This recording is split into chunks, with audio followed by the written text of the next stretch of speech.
Babor, can you stop? Don't send the link yet, because I don't think it's live now. Thank you.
Hello, hello, hello. Welcome everybody there. Welcome to Nile Nation Network. Thank you so much for uh, uh, joining in. We are streaming live. Uh, Momentarily, we will start our topic. I can acknowledge our brother Abel Kohn. He's, I think, with us. He's watching, but I think he's going to come in later on as one of the panelists. And also, I recognize James Chol, but I'm not sure uh, if he's going to be joining us as one of the panelists. I will, yeah, I think he's one of the panelists also. We are streaming live. Just momentarily, we will start our topics and our discussion. Just stay tuned. I will ask the control to give us another music from one of our beautiful tribes in South Sudan. We just heard a song from Cholo community. The tune is so beautiful, but even though I understand few words, but not all of it, but beautiful. Give us another beautiful song. Their control. from our beautiful tribes of South Sudan, or our beautiful communities of South Sudan. Control, are you there?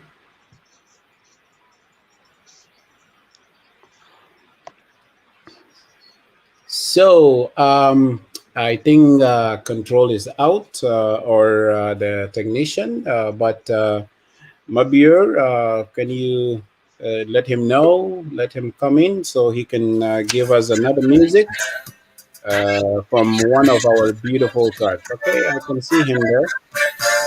Another music, please. Another one. Another one. Another one. From this one.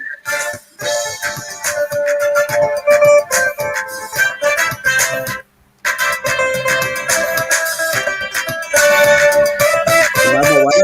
Another one, Simon, please.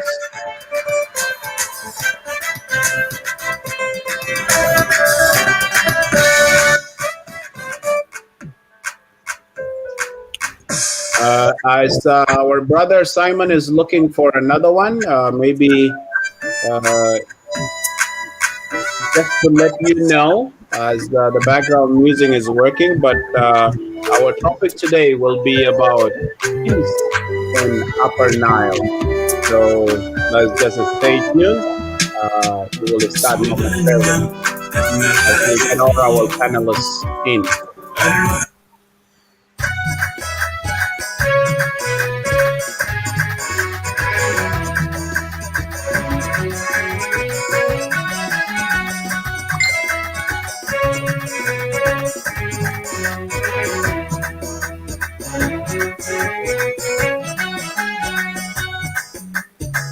Miami, salam ja, lakini maafikan fis, tufake salama, babshegidam, nilim yidena, salam ja, kalas tani mafi jeri, tani mafi dam, tani mafi sot sila, fitirna kulina, minal harif, bidun sabab. As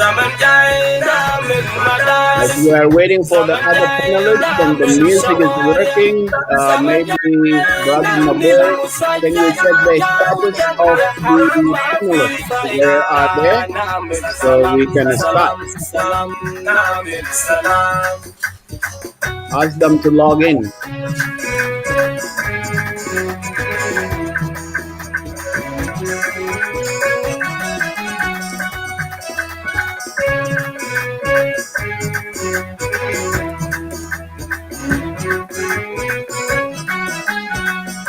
مشاكل الماضينا السم نمشي قدام بالصفحة الجديدة أول مشاكل وتجاهية الجولة جنوبين للكنسايل جنوب السودان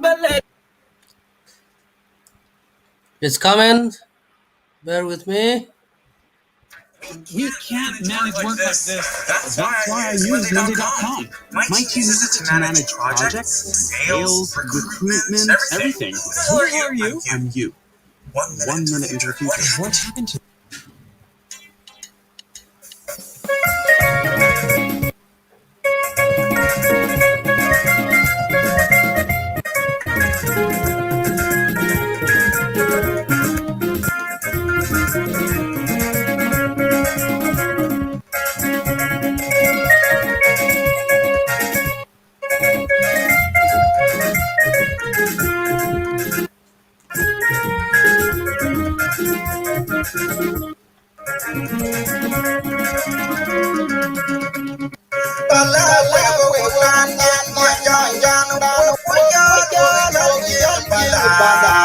Please close one of your computers, the volume.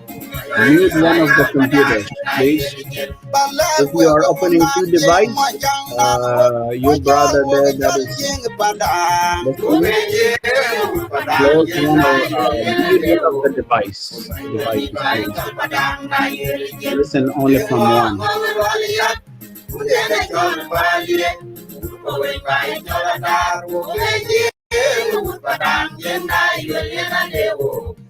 really buy God, but I really get.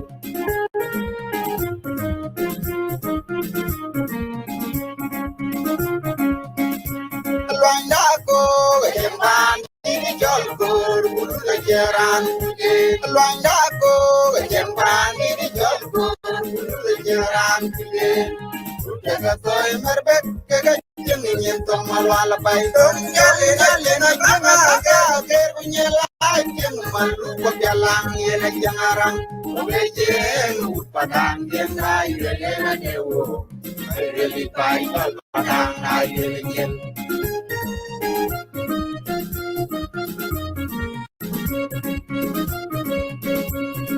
Langa de kwala bin ding mai juga jengpan jalabye ke onong ke jurma jang langa de kwala bin ding mai juga jengpan jalabye ke onong ke jurma jang diem nambai jeng alor kurbo manaru ke jeng barian ke onong ke jeng padang jeng ayo lena dewo Jadi baik padang ayo lena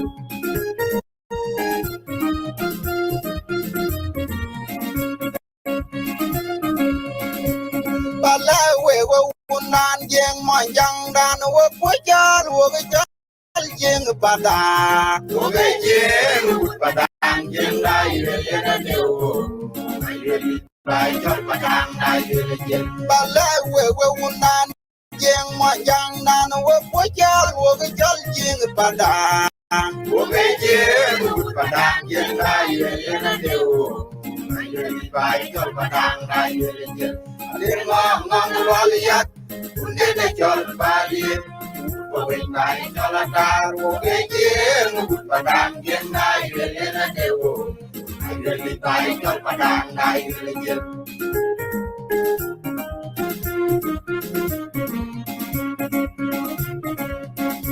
Luang dako Jeng pandi jol kur Bulu jaran Luang dako Jeng pandi jol Jaran tuje jaga toy merbet kaga jeng tong malwala bay tong jale na jeng kaka ker punyela jeng malu pabialang yena jeng arang jeng padang jeng dai lena dewo really kai padang dai jeng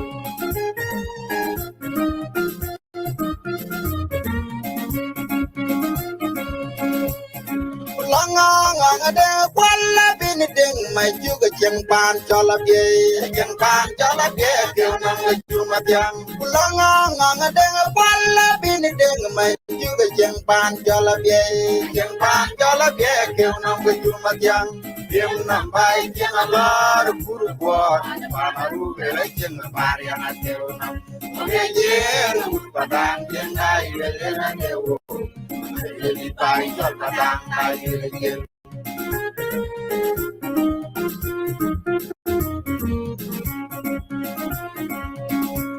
Balawe wundan jeng manjang dan wo pujar wo gejal jeng padang wo jeng padang jeng ayo lelena dewo Jadi baik jol padang ayo lejel Balawe wundan jeng manjang dan wo pujar wo gejal jeng padang wo jeng padang jeng ayo lelena dewo Jadi baik jol padang ayo lejel ngong waliat undene jol balik Wawin kai jolatar wo jeng padang jeng ayo lelena dewo Jadi baik jol padang ayo lejel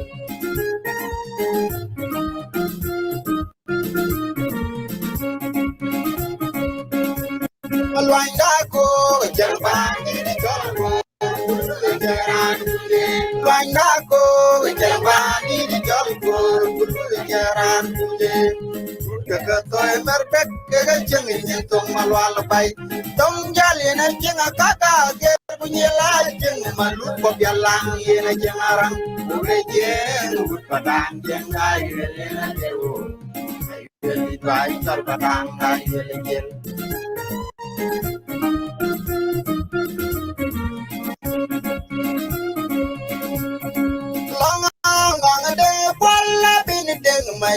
jeng pan jala ge jeng pan jala ge kêu nong ga jur ma yang long long de kwala bin deng ma juga jeng pan jala ge jeng pan jala ge kêu nong ga jur ma yang dim na mai jeng alor pur kwa panaru ge jeng par yang kêu nong ge jeng padang jeng nai le na kêu ayeli pai jal padang nai le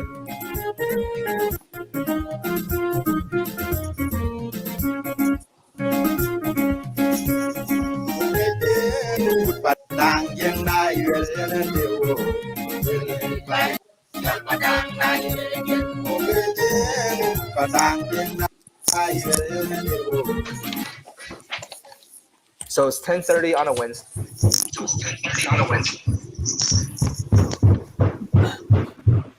Welcome to Nile Nation Network. Thank you so much for those who are watching us live. The audience, thank you so much. We will start momentarily. It's just we will do something for the housekeeping here. Before we start, I would like to welcome our panelists to Nile Nation Network. And of course, today we will be talking about peace in Upper Nile State. My name is Pal Rachel. I will be the host for today. And I hope I will be very light on you guys. First of all, I would like to acknowledge our panelists. Please, controller, can you unshare your screen, please? Yeah, thank you so much. Thank you. Let me welcome our panelists. Please, can you turn one of your devices off and let us keep it. Just listen from one device. If you like to operate two devices, just turn off one device, please, so we don't hear ourselves back or the echo. I would like to welcome our panelists. Please, can you just mute one of the devices so we don't hear ourselves back? You guys from the control or from the IT? I think if one person is talking, we better mute the others. I will mute myself. Yeah, that is a good thing. You, the panelists, you can mute yourself for now till I ask you to turn your mic on. That is a good thing. Thank you guys so much. I think, I don't hear any echo now. We're good. I will ask just from the control and the IT. Please, when we forget to turn our mic off, please can you mute us, right? Or do your due diligence there. Thank you so much. Without further ado, today our panelists, I would like to recognize you guys and welcome you. We have our brother Rod Biel, and also we have our brother Philemon, Tom Daoud, and we have also our brother Otto, and we have also did somebody freeze my screen or something? I can't see the rest. And we have our brother William. Maybe my computer is heating up. I hope the technology. So again, I see William, I see Rod Bill, I see Philemon, I see Otto. So I'm not sure Otto why he's out. He's not coming in. Let me bring him in. Yep. Okay. Otto is in. I think If I forget somebody, please let me know. The rest from the control there, I would like to acknowledge them too. Our brother Simon, brother Mabor, and me, your host, Paldo. I think we're going to go to our topic. But before I start, I want our panelists on their own word. Please introduce yourself to us. I will say, I will start with Abel. I will start with Abel. Okay. Before I will introduce myself, but my question goes to the Nile Nation Network. They're supposed to be the leaders of other communities. I don't know whether you guys, because we the leaders of Jingapoda, we don't need to talk with any citizen that is from Upper Nile State. We need to discuss this as a form of leadership, the leadership of sub communities from Nuer, from Shuluk, from Maban, from other communities. These are people that should talk with us. But if you want to make this as a discussion of Upper Nile, open discussion, then I don't think we will be discussing here as leaders. We can join as an individual, people of community, but we are coming here as because last time it was supposed to be the leaders of Nile talking about the issue that why the peace is not coming. Yeah. This is my understanding, but I don't know whether Yeah. the rest Okay. here are the leaders of the sub communities or not. Yeah. Just quickly, I know with maybe communication between you and Mabor, you guys were talking in terms of leaders. Uh, my apologies if Mabor didn't communicate back to you that we changed it because if you look, say for example, uh, like in newer communities, if we look at the newer leader, it's going to be maybe not from Upper Nile. It could be from Jonglei or from Bantu. So we see that as a leader from Jonglei, Nuer in Jonglei or Nuer in Unity, it will not make a sense for them to come and talk about the issues of Upper Nile. And he's a leader of the Nuer. You get where I'm coming? So for that reason, that's why we say no. Let us bring those who knows information in Upper Nile, right? So the leadership thing is sometimes, yeah, I know we don't have the mandate really to do something as like in diaspora here, but is I think is a peaceful discussion. We try to help our the grassroots to understand, right, why peace in Upper Nile is so important. So you can come with a leader that maybe cannot really he don't have any idea how to bring peace in Upper Nile. So what will be the use of him? So as I just explained this one to you, I will just give you 1 minute, or not 1 minute, maybe half of a minute, so to explain yourself again, because we are live already, and it's not going to be a point of argument. But if you don't think that is a logic that is supposed to be those who know something about Upper Nile to come and talk about it.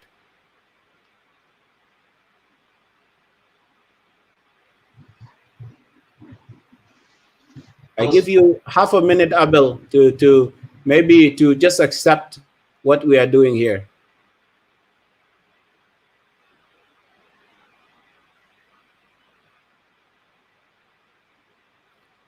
Okay, as our brother Abel is thinking of that, I don't know, he freeze. I will move on. So our brother Philemon, maybe to introduce yourself, please. You can unmute yourself.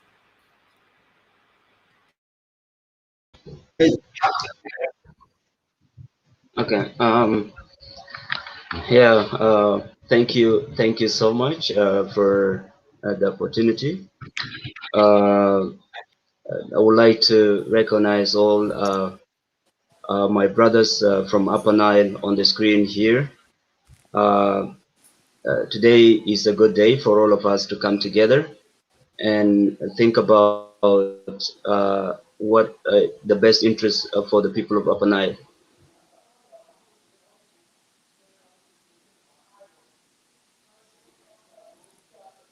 Somebody, You mute sorry, yourself. yeah, no. Somebody mute him, guys. Control and IT. Can you guys? No, nobody touch it. Nobody touch it at Okay. all. Yeah. Yes, Okay. somebody muted me. Yeah. Yeah. Somebody muted you. Yeah. Go Yeah. ahead. So yeah, my name is Philemon Dao Tom. I'm from Maban community and Maban people.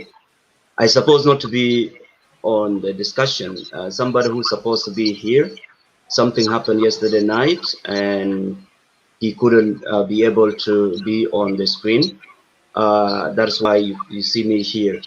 And I thank the Nile Nation Network for bringing the issue of Upper Nile.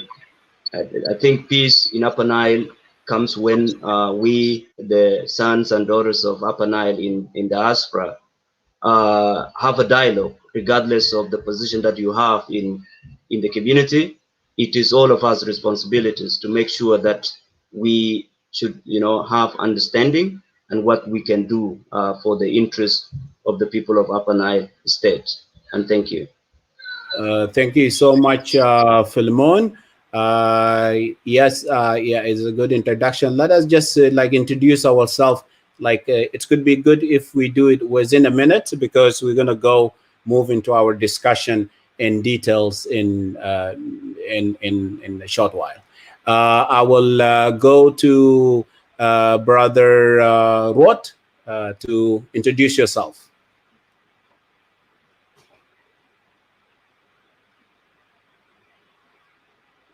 NILE Network for bringing us together as a family.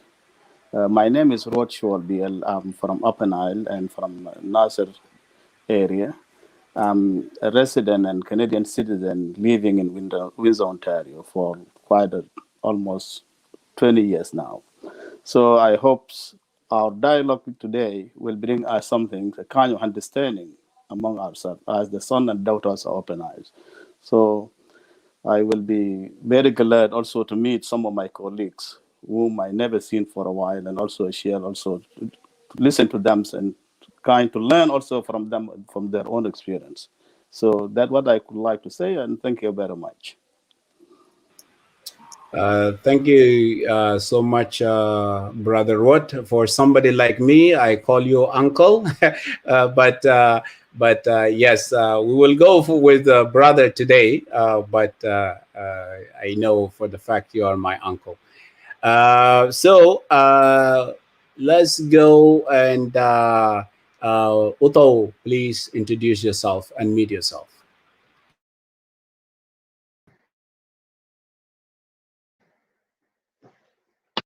Okay, thank you, the panel and viewers. It's really very important for people of Upper Nile to come together. The aim of this discussion is the pain we live in it for a long time. Upper Nile State, they didn't see the peace since signed in 2005 until now. Therefore, it's important for leaders to come together and share the idea so that we can reach to our people in grassroots, so that they can apply the peace, and we also have important role to make awareness among the community. Instead of leaving them to fight themselves, we have to bring peace among themselves. So my name Otto Kur Lualawang. I'm from Upper Nile, Shallow community, and thank you. Thank you so much, Brother Uto. And I think at last here, but not the least, Brother William. Introduce yourself. Hello. Good evening, brother and sister. Unfortunately, we don't have one of our sisters here today, which is unfair. But hopefully down the road we will have them. My name is William Goldit from Upper Nile in Canada. So as brother Abel Kohn said, I think there was a little miss of wording last time that it have to be the meeting of community leaders. Yes, for sure, we will get there. I myself am a chairperson of Sherlock community in Canada here, but I am not here today at that level. I'm here just as one of the citizens of Upper Nile. So, but for sure, brother Abel, maybe down the road when, as a result of this start today, maybe we can just evolve into the leadership wherever we would like to decide. But today, I think sitting together as brother and sister, I think is a blessing itself from God, because we are all here trying to talk about the peace in our home countries. So yeah, so I'm so happy to be with you. So. Thank you so much, guys. Just let me do something a little bit here for the housekeeping. Some guidelines and rules that we're supposed to be follow today. I hope we're supposed to implement them as I read them to you. First of all, I think the rule number one, please be mindful about the time given to you, because we're going to be giving you time. Please be mindful about the time so we can share the time equally. Also, any sign of incitement or insult to defame reputation of the other panelists and audience is not allowed.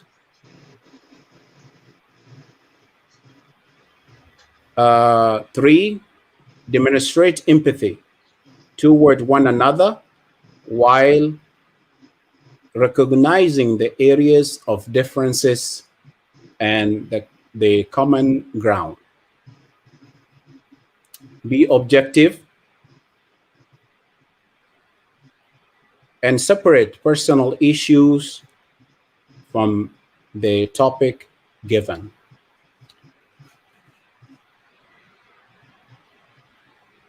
Manage a high ground of honesty by speaking the truth based on the facts.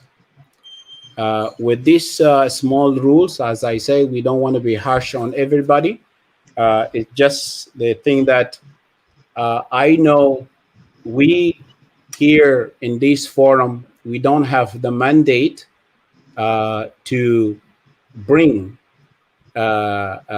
peace, but I think we have a role to play as to educate and inform our people back home there through this social media, so at least they can bring peace. All of us, we are yearning for peace.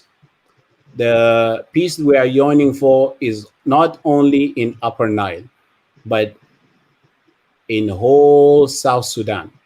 Today, we will be talking about peace in Upper Nile, but few weeks to come, we will be talking about peace in one of the Equatorian state, in one of Bahr Ghazal state. As we see that there is a problem there and people that are not living in harmony, or there is something that disturbing the peace in those areas, we will be talking about them.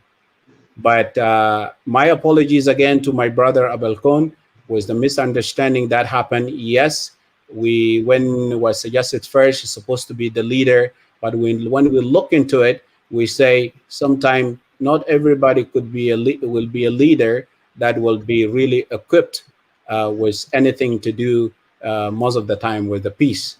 Everybody maybe can be looking at the interests of their own community, but actually not looking as a holistic approach for everybody there. So sorry about that. As we were going to introduce ourselves, I asked you to introduce yourself, Yes. but you freeze. So I will, yes, I will give you that chance to introduce yourself. And I, as promised you guys, I will be light on you. I have only maybe a few questions that you guys will answer, like 5 questions. It's not going to be like a 25 question interview for a job. Okay. Abel, can you please introduce yourself? Yes, first and foremost, I would like to say thanks to NILE Nation Network for hosting this important discussion. My name is Abiel Kon. I'm the chairperson of Jenga Padang in Canada. And as he said earlier, I'm not going to be talking here in capacity as a leader of the community, because I thought earlier that this was a discussion of the leaders, but if the absence of the other leaders of sub-communities, I can also contribute as a citizen of Upper Nile State, as the son of that state, and we can see how we can come into understanding, because that state belongs to all of us. So I'll be talking here in my capacity as a Bielakon, as the son of Upper Nile State, and I'm looking forward to to share the podium with the rest of you guys. Thank you very much. Yeah, thank you so much. Yeah, we were thinking to play a lot of music today, but I think we just need to go into our topics. Our topic, as we said, we're going to be talking about peace in Upper Nile, and we know Upper Nile this day is not like the Upper Nile before. So the question will be, what is happening to Upper Nile? Because we are looking for peace, but we can't see it. So the question is, what is happening with the Upper Nile? If that question is clear, it's just I want you to explain with your own words. What do you think? Why there is no peace in Upper Nile? What is happening in Upper Nile? In a very, very short words, like yes, you can tell us what you see happening in Upper Nile, why there is no peace in Upper Nile.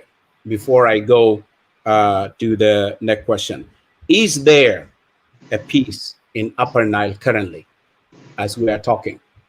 What do you think? Sorry, I don't mean to confuse it, but as you, as William, as Abel Cohn, as like, is there peace in Upper Nile today, or what is happening in Upper Nile? So I will give the chance to Otto. Please, I will give you 5 minutes.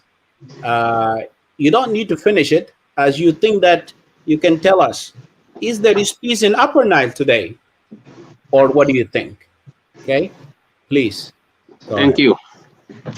Thank you to take this opportunity to express my feeling about what's going on in Upper Nile. Truly, I could expect our people can live in POC, because you don't get citizens in this world living inside the UN protection. But unfortunately, it's happened in our country. New nation that are suffering more than before, especially in Upper Nile State. We are brothers and sisters. Denke, Nuer, Shuluk, Koma, and Maban. No fighting before among us. But since the okay, I will answer it later. Since okay. Okay, so you think that yeah, okay, if you think that you're gonna answer that later, you just want to, yeah, you don't want to keep going as you were you think that you're No, clear, you no, explain there's to us someone. Sorry, if there is there is a someone calling peace here. in Upper Nile. Hold on. There's Yeah. someone calling me here, so I don't want to Okay. answer his phone. That's why. Oh, okay, okay. I thought that you were telling you will answer later. Okay. No. Why I don't answer it now, man? I know this issue. Yeah. Okay. Yeah. So, yeah. So So you get distracted there. Is yeah. there Sorry. peace in Upper Nile now? What do you like? Yeah. Okay. So please. So my appeal to people of Upper Nile is this. Please, if you look at our leaders that are confused, we can come together and do the conference. Let we understand why we are suffering and our people that are suffering more than other states. This issue, we all know very well. If the intermarriage, we have it for a long time, what happened? Our children from different tribes can fight themselves. Because of confusion or what? Okay, if that's the issue, why should the leaders can come together and try to address those issues? We know them very well that when we fight ourselves, there's a lot of damages. Can be in property, lives, and all those things. And it will take us time to recover or reconcile ourselves. Therefore, we cannot allow such thing to happen while we are watching. We have to come together and address it. From the bottom of my heart, people of Upper Nile, they don't have to fight themselves. We're supposed to talk about the peace and protect our people. So it's look like we have a problem with those leaders who didn't call for conference for a long time. If you look to Equatoria today, they have a conference before, and they continue to have a conference. So that means they have understanding the situation and issue facing their people. The same thing, if you come to Barghazal, there is like 2 conferences that they did. They have understand and the issue facing their people. So why Upper Nile leader, they did a call for conference? That's why our generation have to take this very seriously and try to call for conference and convince our people. To point the gun to the others is not the solution. But this happened because the government in Southern Sudan, they don't care about our situation. And we're living in this painful situation for a long time. And we are unable to come together. If we identify ourselves as a Shuluk, Nuer, Dinka, Moban, and Koma, we are well known as the people who can interact more than others in other states. But because there is something went wrong, I don't know, is the money position, now we are fighting ourselves. And really others look at us like the troublemaker is a people of Upper Nile, but it's not true. We are a people who love the peace, love each other. Those principles have to be brought up again. We have to do it. If they didn't do it, we have a time to do it. So please, let we reach out to our communities, leaders, elders, youth. Let we come together and try to make Upper Nile the place to fit all of us. Nobody hit others. Thank you. Thank you. We heard you. I think you mentioned as we asked the question, is there is peace in Upper Nile? You mentioned that there is a fight. The people are in the COC in the refugee camps inside the country, and you are wishing that there should be a dialogue between the leaders of the Upper Nile. I will go to the next person, as also he can explain to us, is there is peace in Upper Nile? Brother Philemon, if you can come in and mute yourself. Mute myself.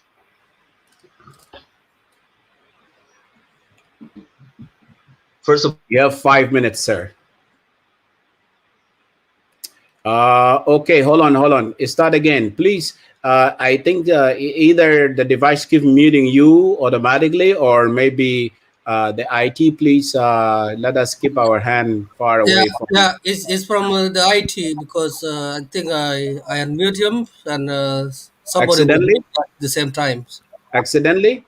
Oh no, Yeah. no. I will ask the person to unmute themselves, All right. please. All right. Yeah, All yeah. right. Okay. Because when they unmute themselves, they unmute themselves. When you try to unmute it, will mute them back. Yes, Sorry, that's sorry. what I'm. Yeah, they will do it themselves. I will ask them themselves to do it. Please go ahead, brother Philemon. First of all, I would like to thank you for inviting me to be a part of this discussion. I also would like to thank the Nile Nation Network. It is a very important topic that we, the sons and daughters of Upper Nile, to think about what the interests of the people of Upper Nile. The question is very clear that is there peace in Upper Nile? In a short way, there is no peace in Upper Nile. So if we go further, peace is the absence of war. Peace is the absence of mistrust.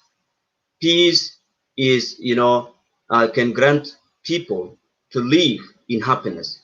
But if you see now in Upper Nile, all the community lives has been destroyed. People has been displaced. There is no trust between our tribes. War is ranging all over, our communities, whether in the state level, in the clan-based level, even in the personal issues.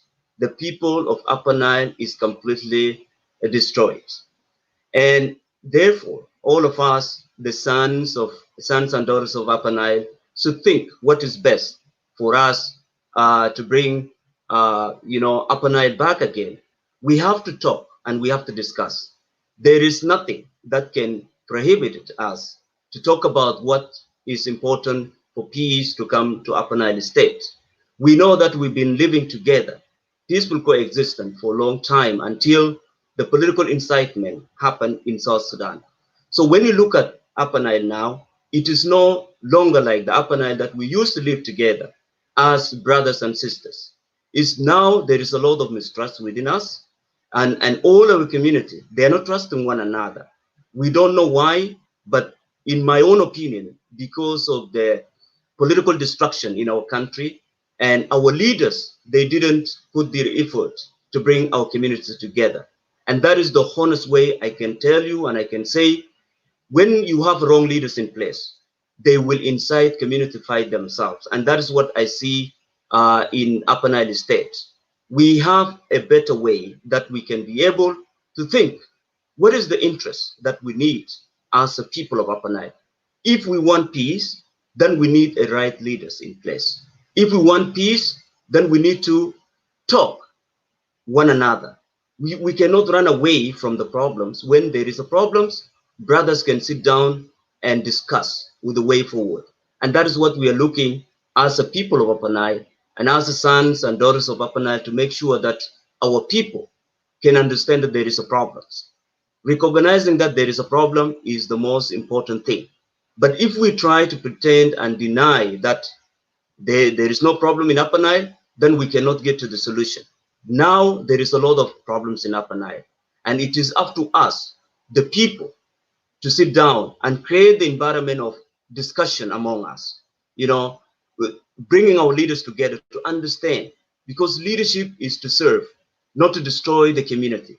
Leadership is to bring people together, not to displace people. Leadership is all about, listening to your people. And that is what we want to do as the people of Upper Nile State. So as we speak, our people, they are not living in a better life. They are living in the worst conditions. Some of them have been displaced. Some of them are in POCs, and some of them are in the refugee camps. And who can bring them back? And that question will take us, the people that are now talking, it is up to us, whether you are a community leader, you are a youth, you are a politician. Let's put aside our political affiliation, and then we can fix our state. so that we can live peacefully with our people. And that is what we should be doing. So the last thing I want to say here is we in diaspora, seems like we are the one who are inciting violence back home. So if we can able to come together and discuss, then we can be able to influence our people back home to know that all of us, we are brothers and sisters, and we are South Sudanese. Let's, do this so that, we can be able to put, peace first, and then, the services and development will come later. So I will stop here, and then maybe later on I will add more things. Thank you, brother Filmon. I think you said a lot of good things there. Even I jot some of them down, and then I say, okay, you know what? Till when I'm going to be doing that? But there is a lot of good thing that you said there. The leadership. We shouldn't run away from the truth, right? We shouldn't deny that there is. Shouldn't say there is peace in Upper Nile while there is no peace in Upper Nile. A lot of good points that you say there. But before I go to the next person, there is people making comments there. Some of them, maybe they come late and they were thinking that you guys didn't introduce yourself. And there is other people also seeing numbers of people on their screen. They thought that maybe all of them are panelists. That is not true. The only panelist that we have today is Brother Abel, Brother Rod, Brother Filmon, Brother Otto, Brother William. If you guys can see the rest there with the names that you're mentioning, yes, I do agree with you. Some from different areas. We have people from Equatoria. We have people from Bahr al-Ghazal. We have people from Unity State. You name it. But they are not part of the panel. Only the panelists, they are the sons and daughters of Upper Nile. Sorry, there is no daughters today, but they are sons of Upper Nile. And somebody was saying, oh, they are talking about Upper Nile State, bro. So no, trust me, brother, who is there, or sister. If there is peace in Upper Nile, I think I can say also there will be peace at the whole South Sudan.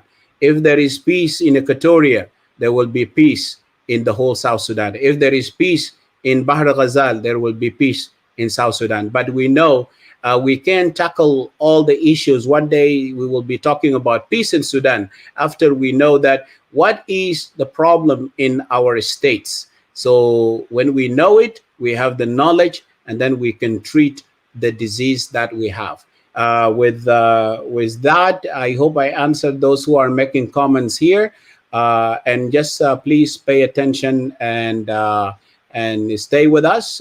We are just here to inform, and we're going to be here also to learn, as we also give information to other people also to learn, please. Thank you so much.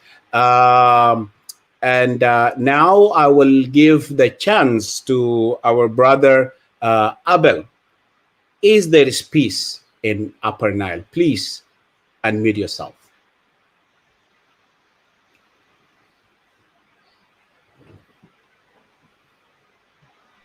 Five minutes, please. Okay.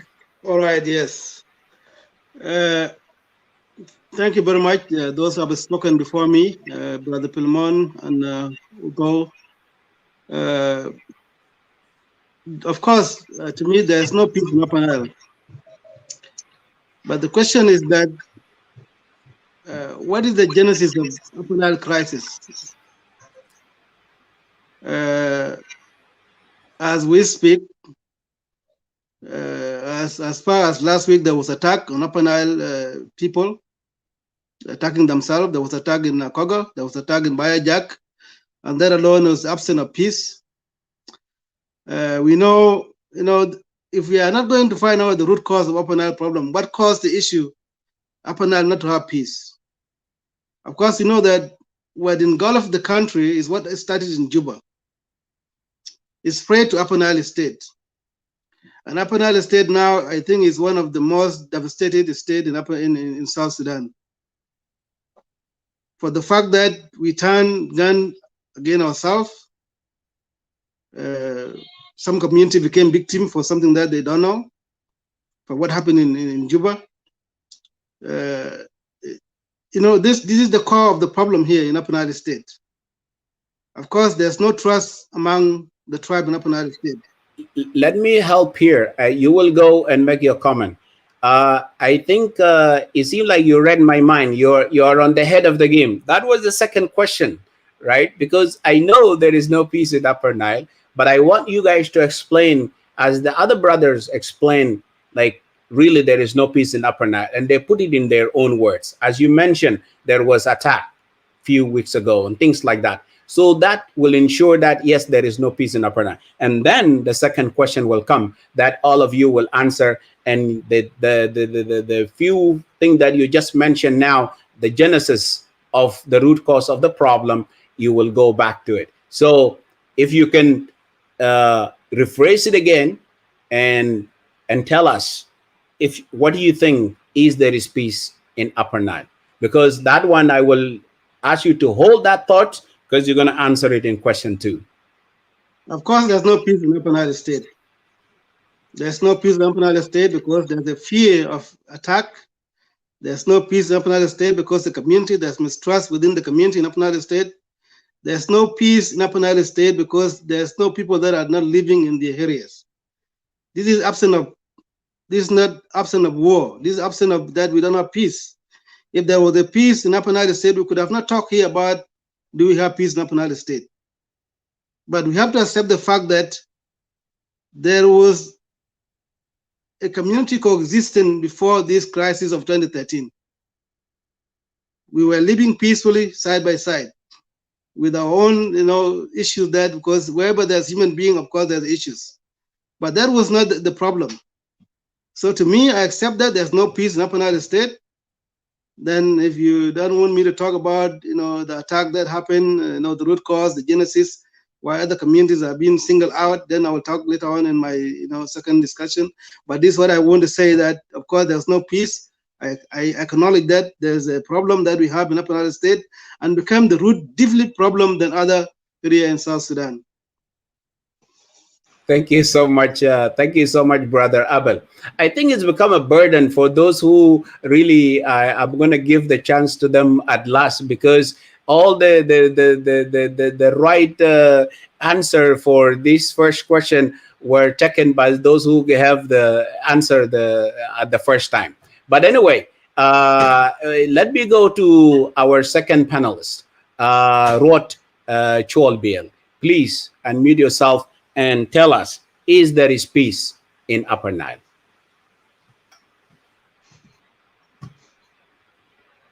Brother Rod, are you there?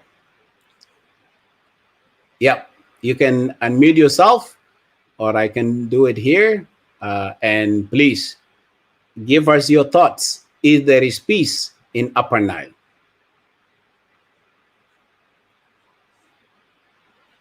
Okay, let me unmute because we can't hear you. Let me unmute. Okay, you can repeat it again because you were muted. Yeah, we couldn't hear you. Yeah, thank you very much. Sorry. Yeah. So yeah, that's fine. I would like to say thank you once again for you, the panelists, also at the Nile Nation networks. The question of is there peace in Upper Nile? I think I have to put it in a different way.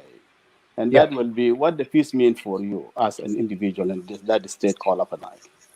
So peace for me is a freedom for any of our peace-building partners.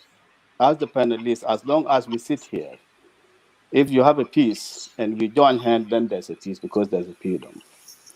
Peace is to live in harmony. To live without fear that someone will turn or kill you, that is a peace. Peace is to live in cohesion in society. That is peace. To live, to have a freedom, to be yourself in a society. And to not to act as, to identify yourself based on your own, wherever you came from as a tribes. So in absence of those identities and that freedom, then there's no peace in Upper Nile. And one can go on. So as an individual, if you don't exercise those kind of freedoms, and you feel that someone will kill you tomorrow, as long as you get out of your house, you don't live in your place. In South Sudan, especially people Upper Niles, most of them they have been displaced in their own places. They are not now in Upper Niles. And the question would be, if we acknowledge that there's no peace on Upper Nile, as has been mentioned by some of my colleagues in this panel, that there's mistrust, which is true.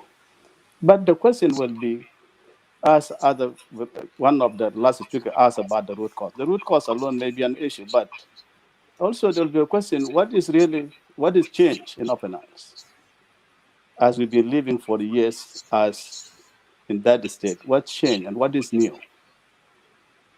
So those questions, when we come to those kind of things, I think people up and Nile will have a chance to at least to acknowledge and to address those issues in very thoughtful manner that will bring us back to where we came from. So I will end there, and then we'll be waiting for the next question that will come. Thank you very much. Thank you so much, Brother Roth, and in my case, Uncle Roth. So thank you so much. I think let us put it this way. As I ask this question, we can phrase it differently. As long we are touching the main core of the question that you can phrase it differently, you can put it differently, right? So at least come from different corners so we will have a better understanding of the question that I raise in different corners. Thank you so much. I will go to Brother William. Please, is there is peace in Upper Nile? And you can phrase it differently as you want. Yeah, thank you, Brother Pell, and thank you for other panelists. Yes, there is no peace. I join other brother. There is no peace in our lovely state. I think if I want to put it in my own way, we are meant to live in peace, but peace is absent in our state today. It's not because we are born in that way, and it's not because we are different tribe. Even the house itself, the husband and wife, they became enemy, or a son and a father or daughter and mother, they become enemies when there is no peace in that house. So we don't need to be naive that to say we have a peace because we are different tribe. We don't have a peace because there is a problem. And those problems, they destroyed our harmony. They destroyed our morality. They destroyed our compassion. They destroyed our even mental capacity, our unity. So those values, not alone how many people who have been killed today in Upper Nile and in Southern Sudan, but most evilly, the destruction of people, morality, compassion, and those are the value that God just give us. And if you're seeing those value, they are no longer there with us, we are done. Our identity is under attacks. You're seeing generation, maybe we are good now, but our children or our grandchildren, I don't know if they can describe themselves again as a Danka or as a Nuer or Mabani or Chuluk. I don't know.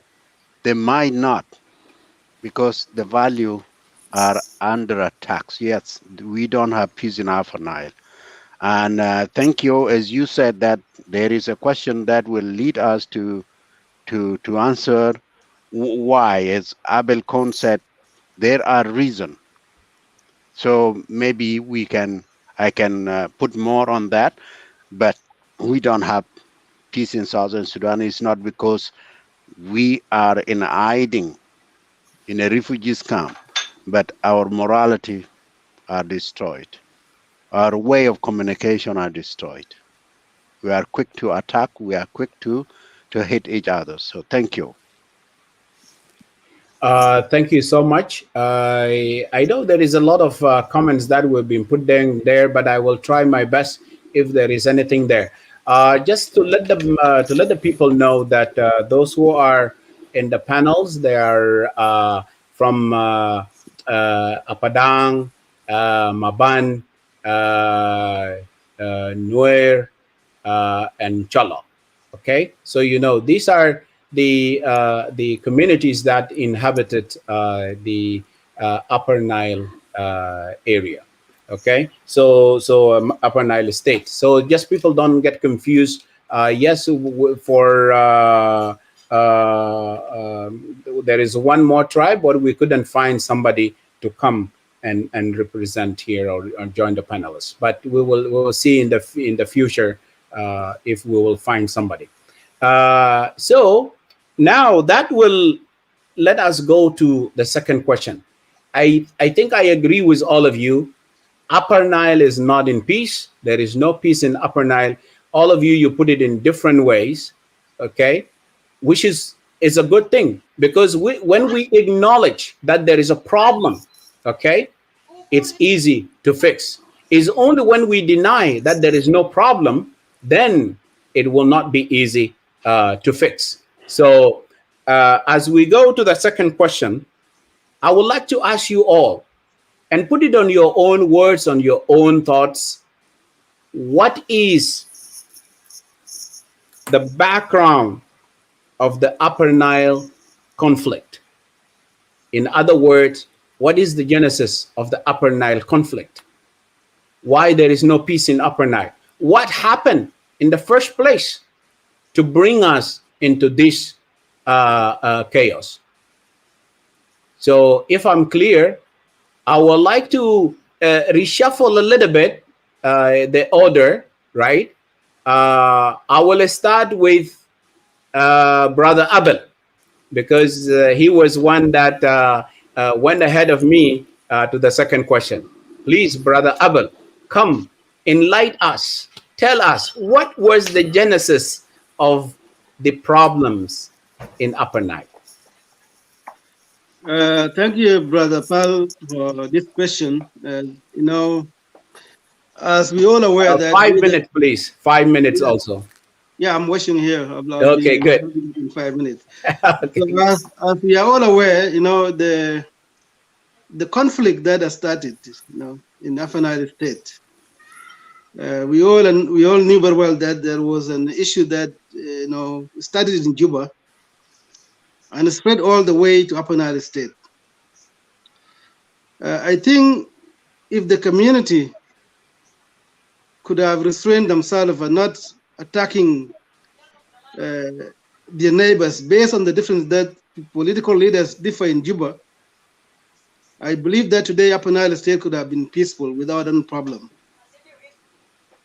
In December 2013, there was a crisis within SPLM that engulfed the country, and it spread to Upper Nile State. So to me, the genesis of why Upper Nile State having this unity is that the people have taken the revenge in their own hands. The Nuer have taken the revenge in their own hands by attacking their neighbors, Dinka of Upper Nile State, without any justification. Without any justification, you know, and we the Dinka of Jenga Padang and Upper Nile State, we became victim. I'm talking on the perspective of our community. We became victim because of political differences that happened between President Kiir and Dr. Riek Machar and the White Army. Instead of knowing that the people of Upper Nile State are the neighbors, are the immediate cousin, are the immediate, you know, brothers, that they live there for centuries together, side by side. There should be no need of taking the revenge against the innocent people of Jenga Padang in Upper Nile State, when the fact we know that those who have committed that crisis resulted in political differences have nothing to do with the people in Upper Nile State. We could have marched together saying that if Nuer were killed in Juba, we could have asked President Kiir government why the Nuer were killed in Juba. But this is not what happened. What happened in Upper Nile State, they turned against their neighbors. They wiped all the way the people of Baliat counties, marching to Malakal, killing people to Malakal, with the one objective that because they are Jing and they will say that Nuer were killing Juba, therefore we'll take this revenge against the innocent Dinka in Upper Nile State, which was wrong. It was wrong and it should not have taken place in that way, because none of us supported what happened in Juba. None of Jing Padang supported what happened in Juba. We could have met together as people that live together, as people that are more related. I can say this, Brother Pal and other Nuer that are listening today. The Jing Padang and Upper Nile State are more related in blood with the Nuer, with the Shilluk, than other Jing in Barar Kazal. Because if I meet a girl today from Nuer, whether it's from Nasser, I may ask them first, who is their father? Who is their mother? I may be related to them in blood. But it never came to their mind that we are related to them. But they say that because we are Jing, therefore we will take this revenge against innocent Jing Padang and Upper Nile State. And that is what caused all this problem in Upper Nile State, that the social fabric that we had for the centuries has been broken down because of this issue of that Jing has to be killed because the Nuer were killing Juba. And I think that what caused the social fabric in Upper Nile State. And that is the genesis that we have mistrust among the tribe. This is what I can say. Not only Jing, it also turned against Chiluk. Chiluk were killed in Malakal. You know, and which was wrong. And I can confess here to you that the Jing Padang are victim. We have never waged a war against other tribes. We have never crossed the border to go and kill people in Nasser and other cities, or cross the river to go and kill cousin Shilluk in Western Bank or within Malakal. It has never happened. You can leave it there. You can leave it there because also it's good that we have people from different tribes, right? I'm not trying to tell you guys start the blaming, blame that and blame this, right? But as we are thinking to talk about really what is the genesis, like as you talk, Abel, that is from the perspective of you, Abel, as a son and daughter of Apadang. This is what you guys are thinking, and this is what you think that what happened, right? But I think in a different hand, somebody will come from the beautiful tribes of Upper Nile. Also, they will explain. But just what I want you guys to say, let us be mindful as we are talking about this. Let us talk it as a gentleman, because really, as I'm talking to you, right, I'm from there, and I lost a lot of people in Juba, in Malakal. But I think they are not killed by Nuer. But anyway, I'm not one of the panelists, but I just say, let us be mindful as we talk. And if you give an example of what happened, because really sometimes it's good to know. It's so bitter, but it's good to point it out, so at least we know where is the problem and how can we solve it. But we are here not to judge, but you made your argue, and you say the problem is start from somewhere and came to us, and of course you point a finger to a certain tribe, as we heard you, that they caused some atrocities toward your community member as a Padang. Thank you for that. I would like to invite the second person. I told you guys I'm not going to be in order. I will ask Brother Philemon, please, to come and tell us what is the background of Upper Nile State conflict, like what happened. Please, read yourself. Thank you, Brother Pal, for the second chance that we 5 minutes, have sir. to talk about. Yeah, we have to talk about the root causes of the conflict in Upper Nile State. But what I want to say, when we talk about the root causes of Upper Nile, we don't have to exempt the root causes of the conflict in South Sudan. because the Upper Nile is a part of South Sudan. And the crisis that involved in Upper Nile state is originated by the SPLM mismanagement leadership. Okay, I disagree with my brother Abil because 2013 was not the root causes of the conflict in Upper Nile state or in South Sudan. It is something that started with the SPLM leadership mismanaging their affairs, not considering the right leadership so that they can be able to bring the changes that they went to fight for marginalizations against the North. And that is the root causes of the problems. When you have wrong leaders in place, you know, community will fight themselves. Why community fight themselves? Because of the influence of the wrong leaders within our society. And that is the really root causes of the conflict in Upper Nile in particular, but in South Sudan. Okay. The second root causes of conflict in Upper Nile is the land issues. So why I'm saying the land issue become the major challenges that our community are facing. So if you look at our people in Upper Nile, you can see any community, you know, claim that their land has been grabbed.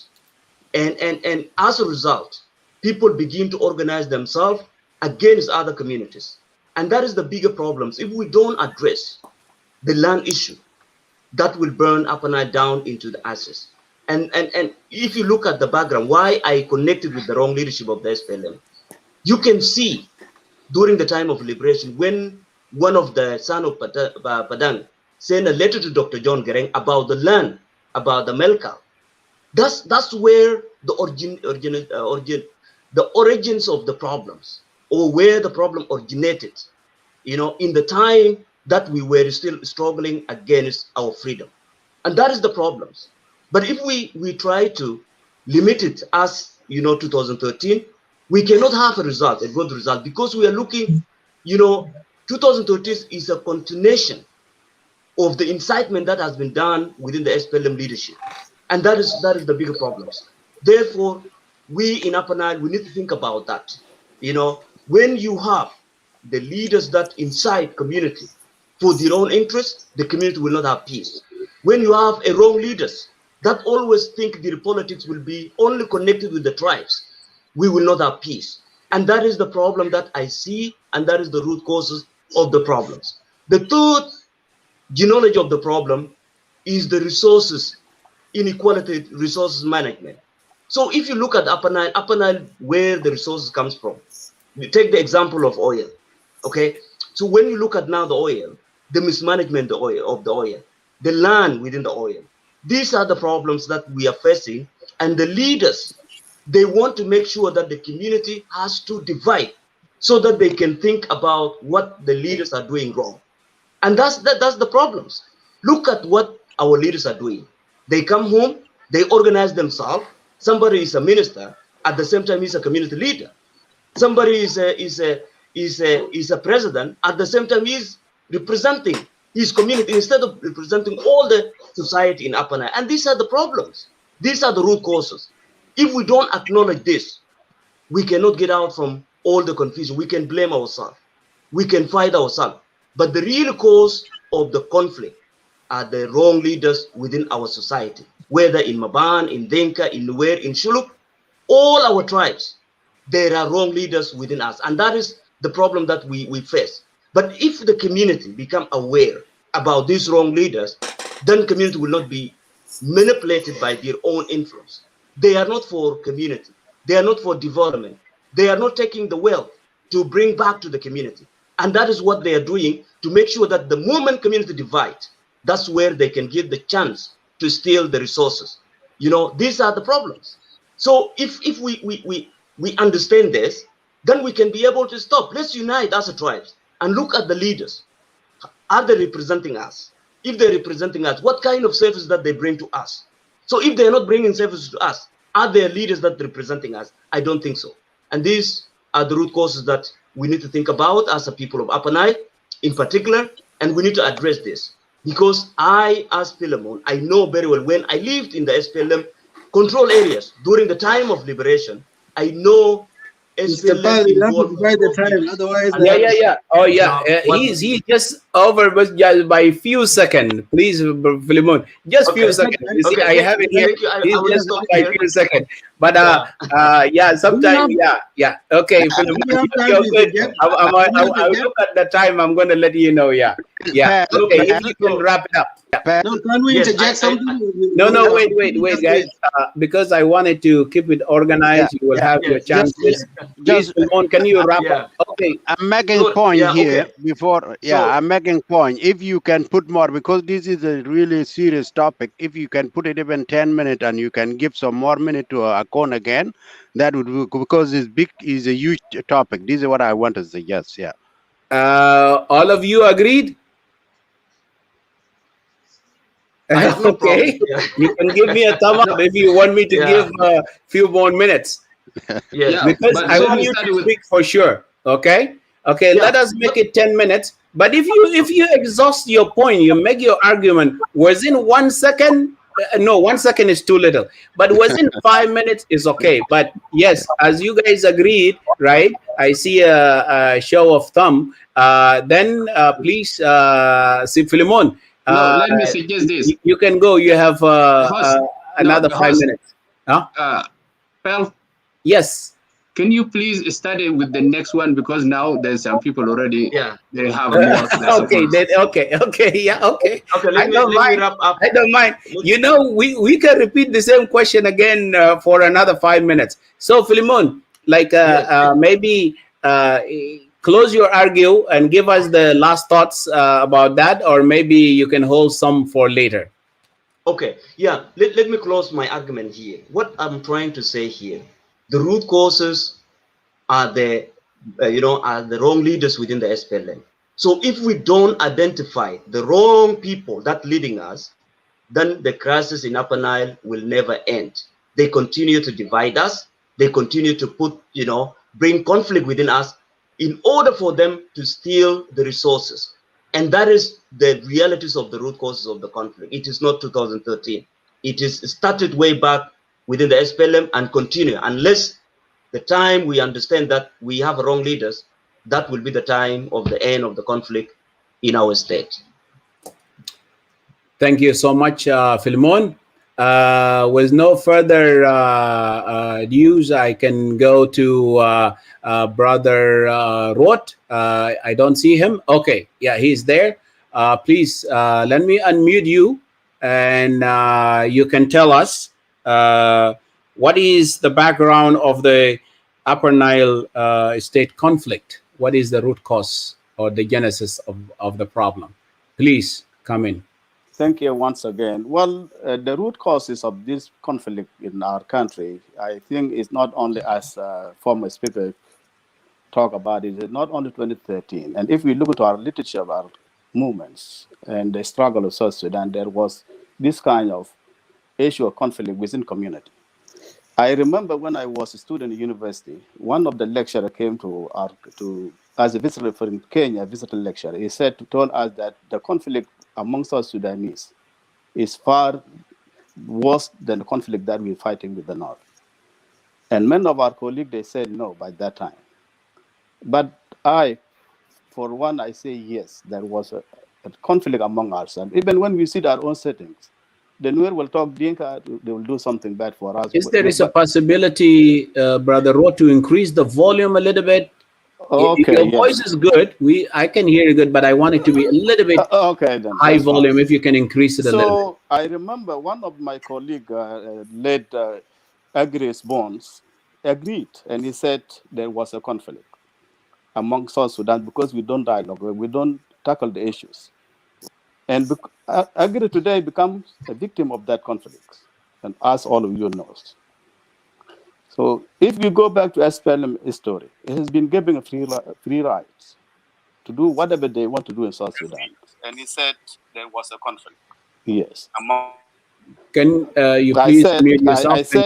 I said there was a conflict. Mute yourself, please. Wilson, I think, mute yourself because there is an echo. So I said we don't acknowledge that there was a conflict. We don't tackle our issues. we knew even if after independence something will happen in this country. And if any denial of that nation, if we don't accept that, then we are not really going to solve the problem of our nation.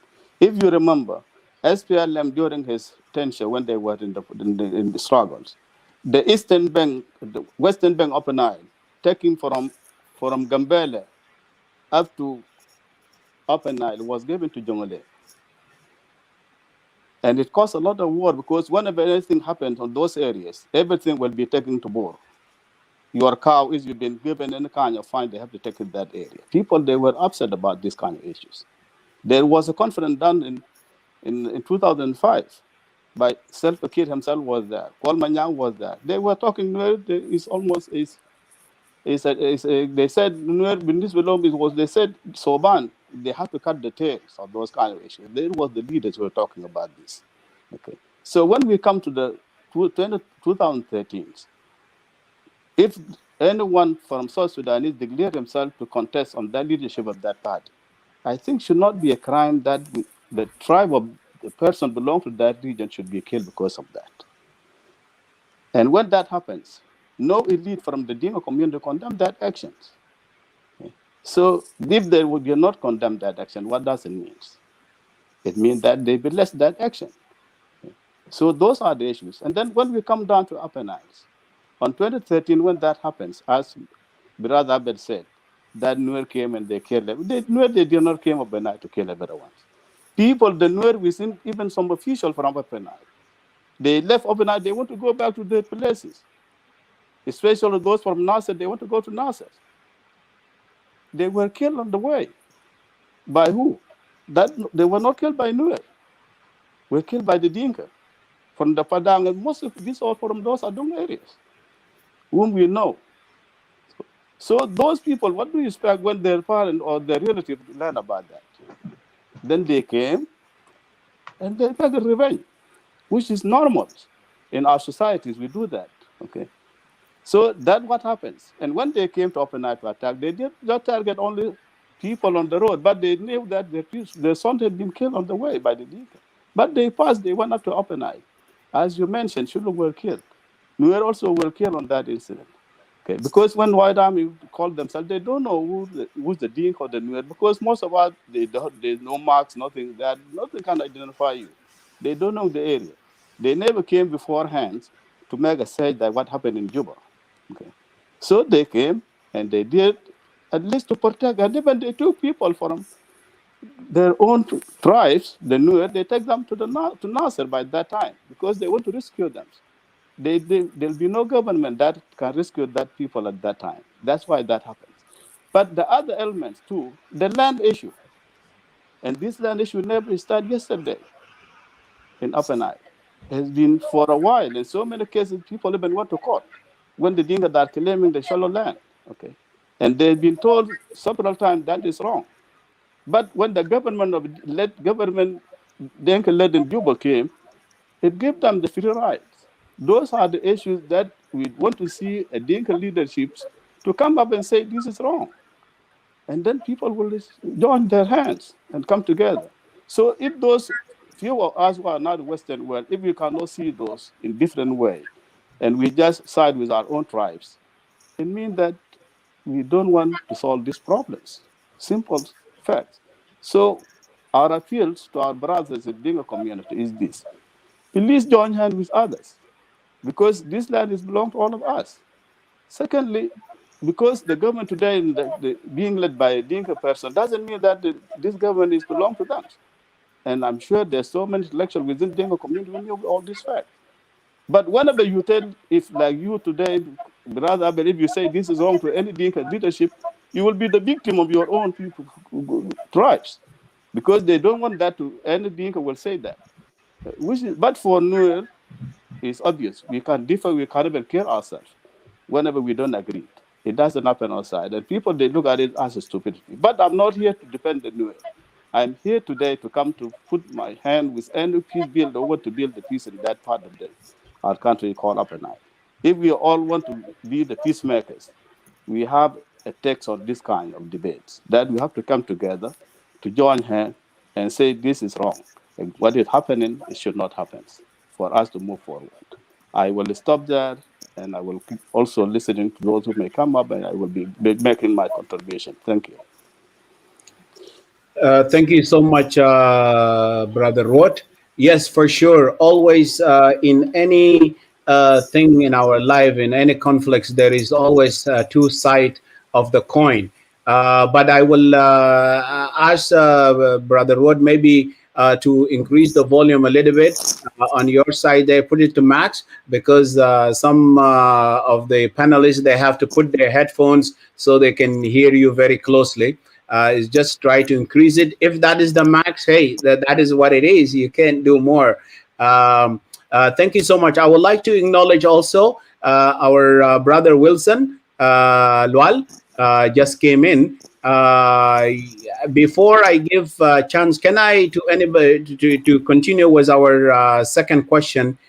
Can our brother Wilson introduce himself, please? Half a minute, like 30-second. Introduce yourself, because at least you came late. Sorry about that, but I think you are one of the panelists.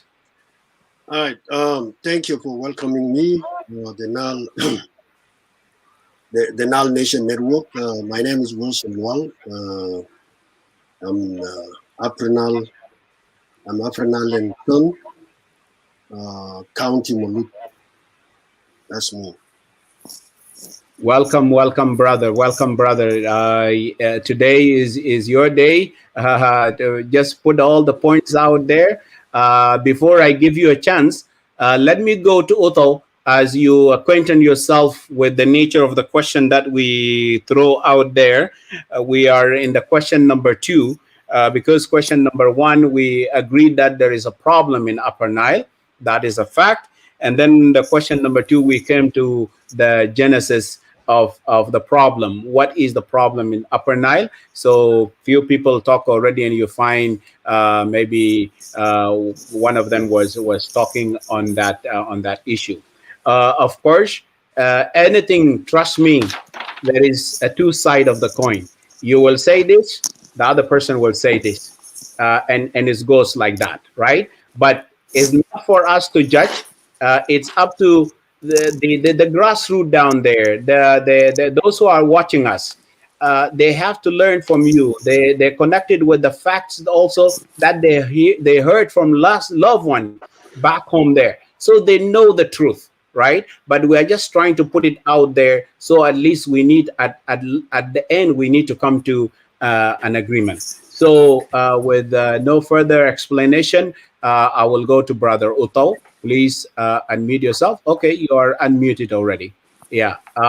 As you say, 5 minutes, and then maybe the second round, maybe we can give 10 minutes, right? Yeah. Okay, no problem. Okay, thank you for giving me that opportunity. As we speak here as a people of Upper Nile, we know very well that our problem is our concern. All the tribe in Upper Nile, they know very well what the genesis of problem we have in Upper Nile. First, as some of my colleagues mentioned,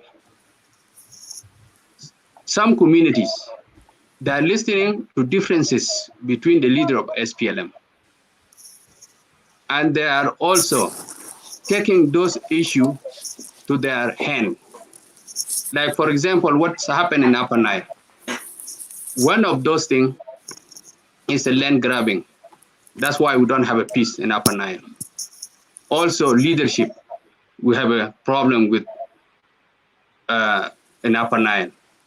The division, when they divide the country to 32 states, that's create more problem also in Upper Nile.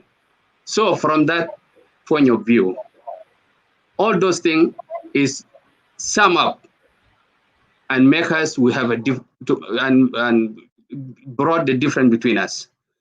From that point, I look at it, our brother who was talking here, if you are a leader, do you understand why we're listening to the leaders in Juba?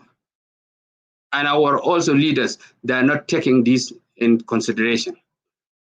My point is this, communities who trying to take land grabbing, for example, Upper Dam, they brought a lot of issue now in Upper Nile because of 32 states. And even not only that, but they start talking about their own administration area. Why you want to do this? We live together for a long time. At the same time, when Salva Kiir start talking about the issue of oil, of land, you guys taking those things very seriously. At the same time, you turn around and you turn against the other community in Upper Nile. This is the issue we're facing today in Upper Nile. Land grabbing, something we don't have to discuss it and to talk about it. We know everything. The border of tribe, we have it. There's a map. There is the notes about it. The Addis Ababa agreement, they talk about this also. The border of 1956. All those that are there. Why we want to talk about the border now, and why we want to talk about the land belonging to who and all those things. If we really need a peace in Upper Nile, let me go back to 1956. Everything is there. Shuluk, they have their border with Dinka, with other tribes. The same thing Maban and Koma. They know their border. So the issue of Upper Nile today is become complicated because of those who listening to leaders in Cuba, like when Salva Kiir start talking about the oil in Dinka land. Some community in Dinka, they start taking the gun against their brothers because they have oil, so they have to be separate from the others. So they don't want to share those things. That's not the principle we grow up in Upper Nile, really. So if we acknowledge our problem, where it comes from, I think we can bring the peace in Upper Nile.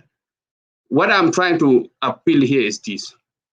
Let we trying to organize ourselves as a leader of community, and let we reach out and try to bring our community back as the way they had been before. But if we go in the way we are now, trust me, no children will live in that land peacefully. Everybody will go back and try to make a revenge at the way we see what happened in 2013 until now. So we need to stop it. To stop this thing, we have to reach out. We have to negotiate. We have to talk about what happened. Peacefully, we can reach agreement. But if we take it in the way we fight, or we trying to group ourselves and try to arm ourselves, that's not going to take us anywhere. Upper Dang issue is really come after Salva Kiir become a president. You guys were not like that before. So if this happened because of Salva Kiir, so let me say, what happened tomorrow if Salva Kiir leave? That is going to be the big mess among us. So we don't need that. Let me leave all those aside, and let me come as a people of Upper Nile. We don't have to listen to the leader in Juba. They are very confused. Even they are not taking the country now to the better way. So we have to distance ourselves, and let me come as a people of Upper Nile, try to address our issue internally. And this is my good, and thank you. Thank you. Thank you, Brother Otto. I think now, Brother Wilson, you heard a little bit. We are talking about the genesis of the of what happened of the conflict in Upper Nile. I will also like to give you 5 minutes. Before Wilson, please, can I say something? Okay, let me give you 1 minute then. 1 minute, because you have your chances. I will give you even more chances. So if there is something that burning issue with you there, you can have 1 minute, please. Yeah, go ahead. 1 minute. If you finish to explain it, you will come later on. You will find a way to. Mr. Paul, the issue with you, I think you're not being fair enough with the timing, right? I finished my time before even 5 minutes, maybe 5 minutes, and no, I did not attend that much because I was expecting the time. What I want to say is this: the issue of the land grabbing is something that we all know. It's not the Dinka Padang that was grabbing land. It's the Dinka Padang that was been falsely accused of grabbing the land of Shilluk. And I want to ask the panel here, what is the difference of being born in place and your ancestor owning the indigenous owning the land? You know, this is the difference that we have. I understand that Jiang Padang did not pick up arm because it's fighting because their land has been grabbed. It is the Shilluk that pick up arm against Jiang Padang. Johnson Uling, when he rebelled, he picked up arm that is fighting Jiang Padang because his land has been grabbed. And Jiang Padang has never used force to grab the land of Shilluk. We have never chased Shilluk to Unamis. We have never chased Shilluk from west side of the bank. It was not Jiang Padang who done that because of the land. It was Johnson Uling actually who formed his bullet for army because they were fighting Jiang Padang because of the land. And they have to acknowledge, people, brother here talking that Jiang Padang have lost the case in twice. I don't know where he's getting all these things from. The last thing I want to say is Dr. John Garang has no right to give the land of others to the communities. In 2004, when he formed these counties, it was a weather piecing Dr. Lama called to come back to the movement. And that's why he formed that four county of Shilluk. Okay. So therefore, we contested. We contested. Just wait. Otto, don't interfere. Otto, right? Otto, yeah, don't interfere. We contested this. Yeah. But it did not start because President Kiir is in leadership. Even if President Kiir is gone today, I think Jiang Padang will be tall enough to stand up because of the being falsely accused of grabbing the land. Let me tell you this, guys. Abel, people form militias against Jiang Padang, and Jiang Padang have never formed any militias against other tribes. I think you are false. You have a false statement in this point. Okay. No. Let me clear this. Okay, two of you stop. Okay, two of you stop. What I'm trying to do here, trust me, you're gonna speak your heart. So our brother Abel, he felt that because he jumped to the second question and I stopped him at that time, and I told him that is the second question, you will come and explain yourself. So he did explain himself, but I think what I will do today, I will wear a little bit of a thick skin. So you guys blame me, beat me, do anything to me, I will accept it today because I put myself in this position, right? So no, I will accept any blame on your side, guys, no problem. Brother, I think Abel, you explained the last point, and as I told you, is the same, is the other side of the same coin, right? You are saying this and the other person is saying this, so both of you is still are in different zone here. We are pointing fingers, but the truth is still there, as we have maps, we have documents that was put before us, people that colonize us, they have all this. So if we give more time to find the truth today, let us differ, let us be different at the end to agree, because we can do our research in next show and bring all the documents that prove what.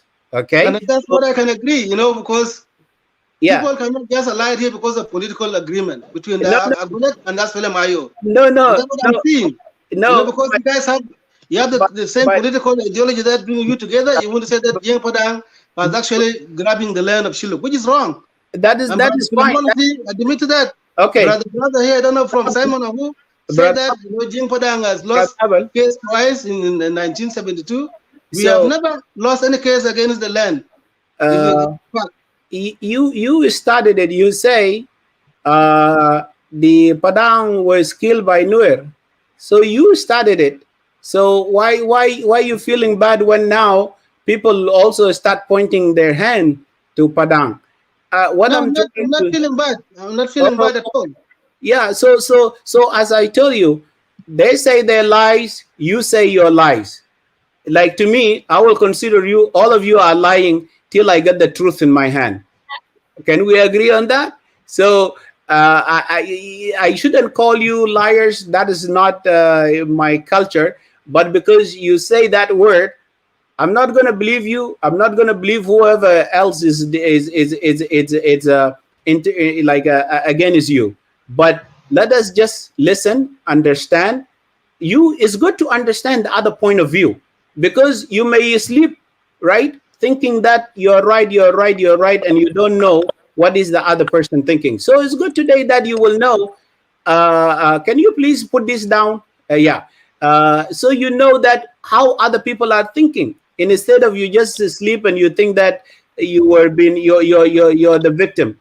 The other people, they think that also they are the victims. You see where I'm coming? So let us just have a healthy debate, Yes. healthy dialogue. No, Let Mr. us Paul, the issue is here people are thinking that because President Kiir is the president, and that's why Jim Kudang is there trying to say that the Well, land, that's what is in mind. may I get in? Okay. There's So nothing wrong. I think I will stop here, and brother Abel is stop right there too. Let me give brother Wilson a chance. Mabur, you have a point of clarification. Actually, I don't know. If I don't want us to argue about this, it's not gonna be healthy. So as I'm controlling, please let me just go with Abel, and I think we come to agreement. I need to give brother Wilson a chance to speak. Sorry about that.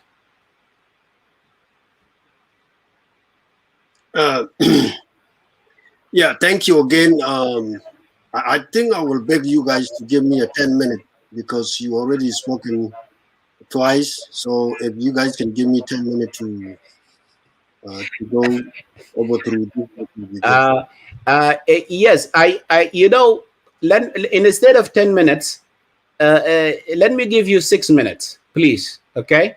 And I know you will exhaust what you have, because the next chance that is coming, people debated already. They say it's going to be 10 minutes. So just bear with us, right? Don't blame us for you coming in late. And anyway, one thing I will suggest will be good next time to bring real leaders. Me and Abiel, we are direct leader of Padang. We are not here for political purpose. We are here to represent community. And I know some of the faces here are IO members. We've been discussing the IO agenda seen a couple of years. So it will be good if you want to discuss something to do with Aprenal, bring the direct leaders who are leaders to their community. Are you guys hearing me? Yes. Yeah. So brother, when you say faces here, I think none of these people come today to this show that they represent any political party. I think even you too, I think you are not coming here to represent any political party. But when you speak, people can label you, think that you are from X and that color party. So we don't need to go there. Yes, I want you to speak as yourself, as one of sons of Upper Nile. There is an issue in Upper Nile without our political colors. There is an issue in Upper Nile, right? We was been living together for centuries. What is the problem now, right? And that is what we try to tackle. What you're saying here, it will benefit us, it will benefit our people back home if we really negotiate in a healthy manner. That is what I can say. But don't worry about, don't see their political colors. All right, Mr. Phil, mine was an opinion and suggestion that I see it will be good, because I know some community, they bypass their leaders, they're running their own things, whether a political party thing or their own. That's why I'm saying that it will be good to bring the chief leader who is in Canada or United States. It will be good to bring those Nuegajo and Gajak leaders who are direct the leader of the community here. The same to Maban. Maban had to bring their direct leader who is the leader here in the United States and Canada. I think that will make sense. We will come and talk on behalf of the community. Is that my echo? I mean, do I have an echo or what happened? Yes, we hear an echo from you. Oh, okay. So that was my suggestion. That will make it good. Even if we speak today and some of those guys, they are not part of the community leader, they may not go and pass the message. People will just listen to us, like those who are listening outside, and that's it. So people had to go to the leadership style way, where the leaders should be coming and discuss the thing. That's my suggestion. I will not go further to comment on this thing because I don't have too much time, but that's what I suggest, because I know some of the patients here, they are pure IO members. So it seems the thing will not go nowhere. We need a real leader, direct leaders from those communities. Otherwise, we can just discuss as individual people or just regular South Sudanese. Thank you. You're right, because, and that is what I apologized to Abel earlier, because the first message went out as it's supposed to be the leaders. But when we look at it, maybe your community was lucky enough to have people that can speak English and Arabic, but other communities that maybe their leaders maybe don't speak English and Arabic. That is one thing.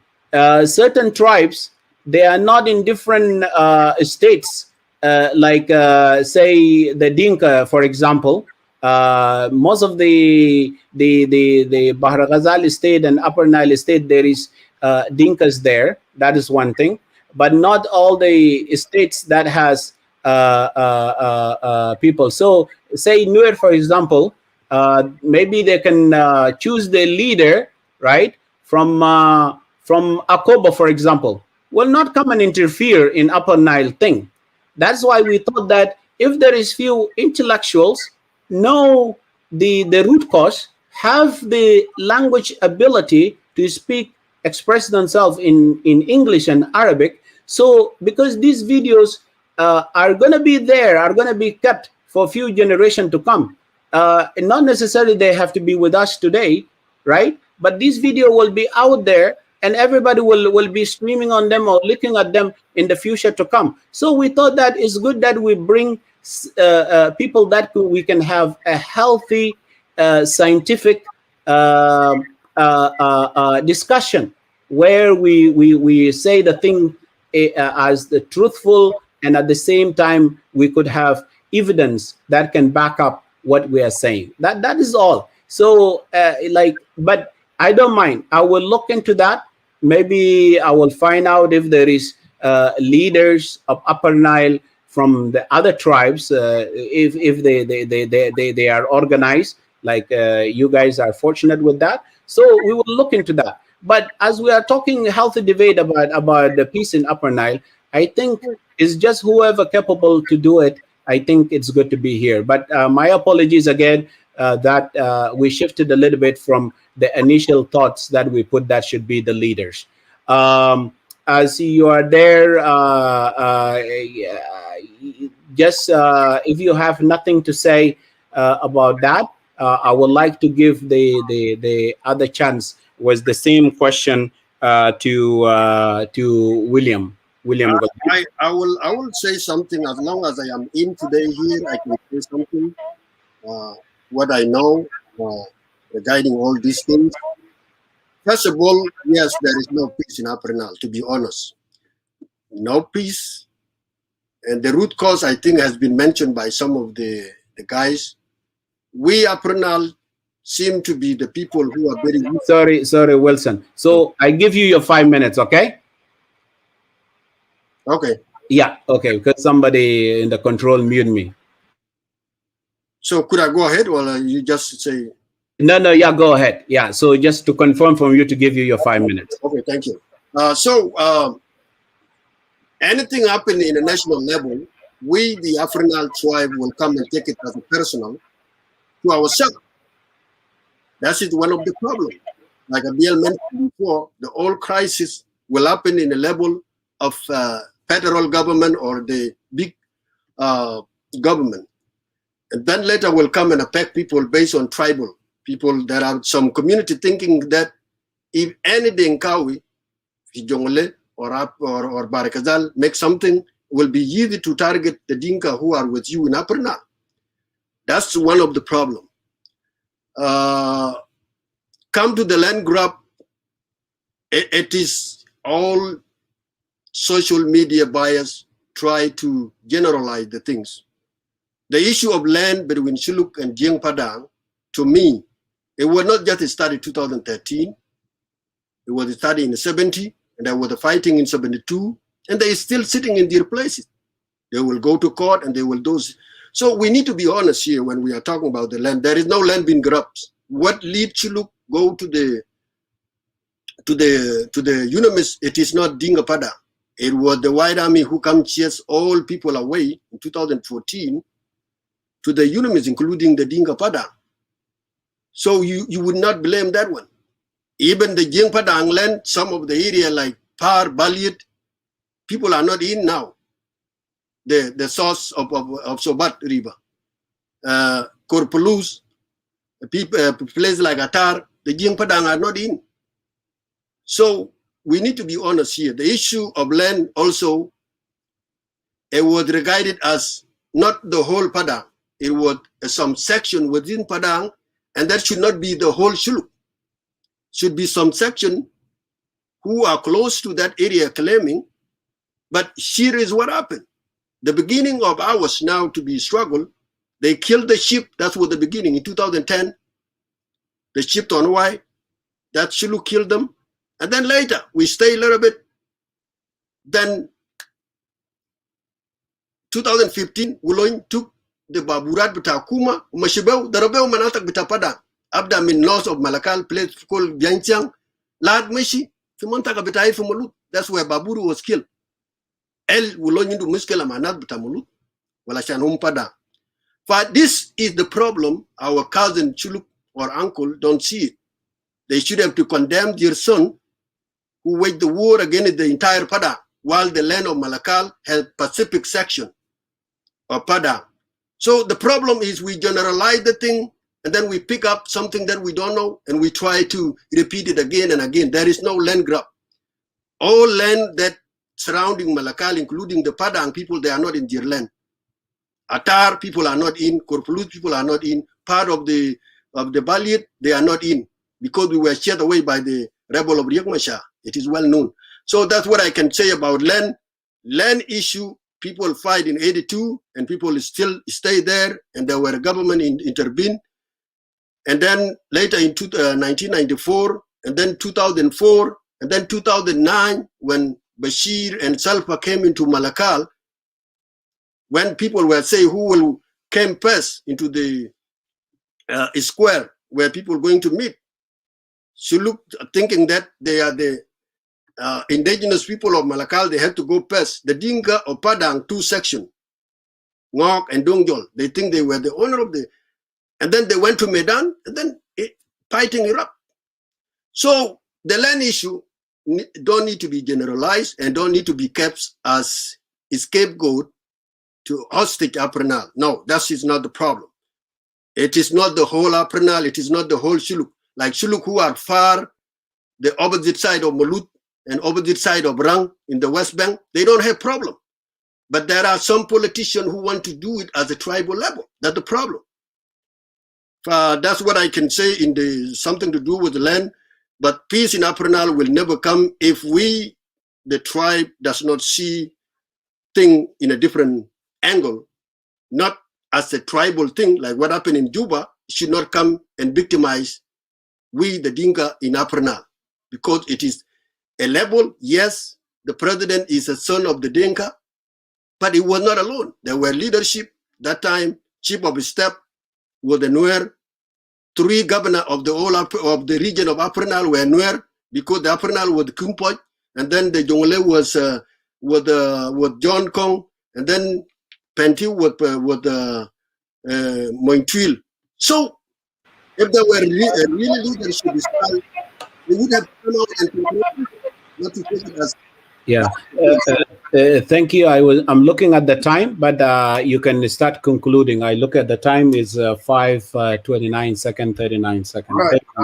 Thank you. So the conclusion, the issue are the leaders. Some tribe have the weak leaders. When things get out of control, they cannot. Nobody will listen to them. So I agree with Brother Philemon, if we get a good leaders within Aprinal, we will be in peace. But the leaders that we have in all tribes, they are all become tribalists. And that's one of the reasons. And generalization is another problem. So that's what I can say tonight. And thank you. Thank you, thank you, thank you so much, Brother Wilson. You see now, as you come as yourself, I like a lot of things that you say. That is how we argue. You put your points out, you put your thoughts out, and people will learn from it, right? So there is different years and months that certain events took place that I never heard about it before. You see, I'm learning. So it's good that we come as those who have a knowledge, right? You could be a leader, but you're a leader that really don't have any knowledge about what's going on. So what is that going to benefit us? Okay. Thank you so much for staying as yourself and make your own comments as yourself. So at least you are blameless. If people Apadang in Malut, they will not hold you accountable for the comments that you put there. Thank you so much. I think now I can go to William Goldit. Is the same question again. Please, this round we make it 5 minutes. I don't want it to be too long because I don't want our audience also to run away. Like when they listen to you, 5 minutes is good. They want to listen to the other person in next 5 minutes, but 10 minutes, sometimes it could be so long. But as we're going to go, we will go as we can. So if later on there is a question that you think I didn't ask, I will ask you, I will give you your 5 minutes. Ask your question and answer your question. Is that good? So, Brother William, you have your 5 minutes. Yeah, thank you, Brother Pell. As people agree for 10 minutes, because this is a big topic, but we go by the rule, of course. What I want to do, I want to play the video, short video. I didn't want to play it, but I will play this video as necessary to respond to what Brother Akon, Abelkon said. Because we are here talking about the facts, and we have to record those facts. So if I can share my video, if you give me more time, I will explain something here. But if you said no, you play the video and that's it, I will end up here until I have another chance. How long is your video? I think it's 3 minutes. Oh, 3 minutes. When it's finished in 3 minutes, then you have your 2 minutes. Okay. Right? Yeah. I think that will be good because it's your chance. You choose to play a video. Unless if your video is more than 10 minutes, I will see into it. If it is past 5 minutes, going to 6 minutes, I will ask you to stop it, because any one of us, if it is there online, we can go Google it and watch it to the end. Yeah. Okay. Okay. Go ahead, please.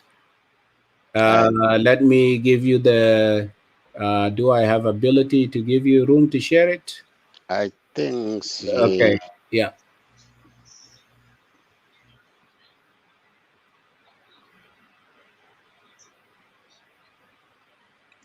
You can see it?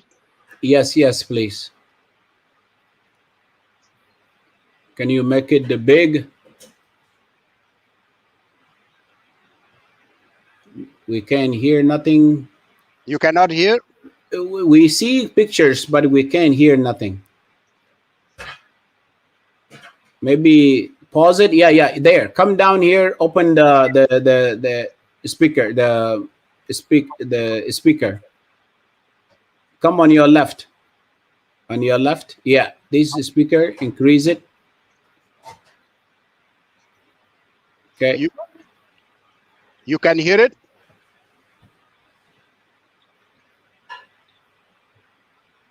No.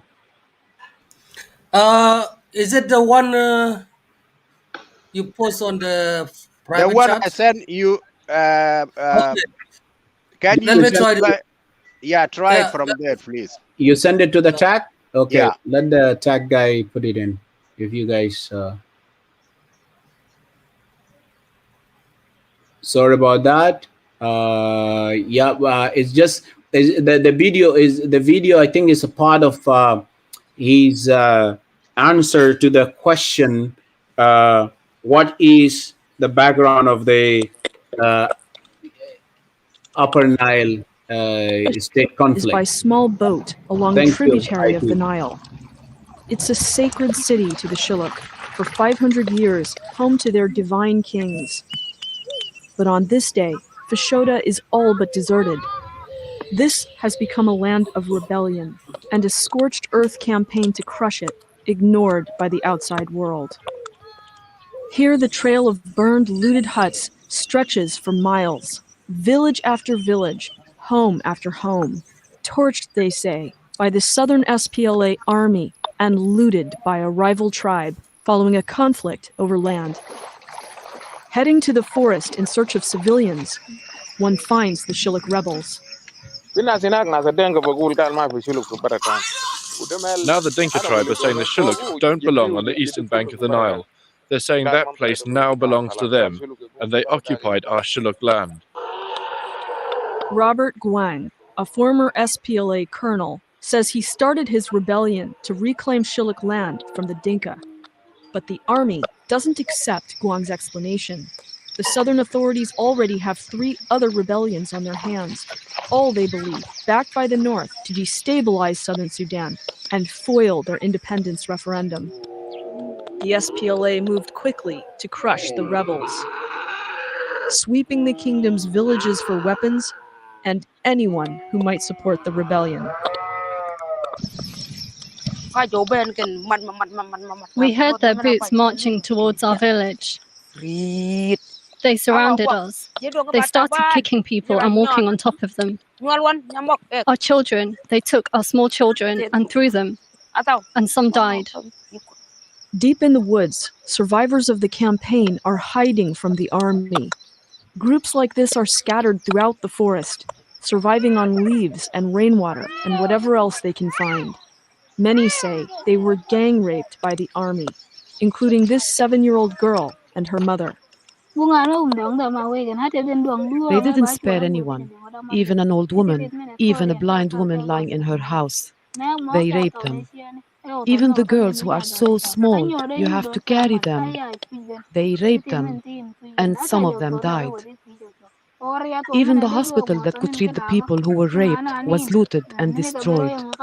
Now we live in the forest and we spend our nights without sleep, because in the morning we don't know if we will be dead or alive. Back in Fashoda, village chiefs are gathering for peace talks with the government.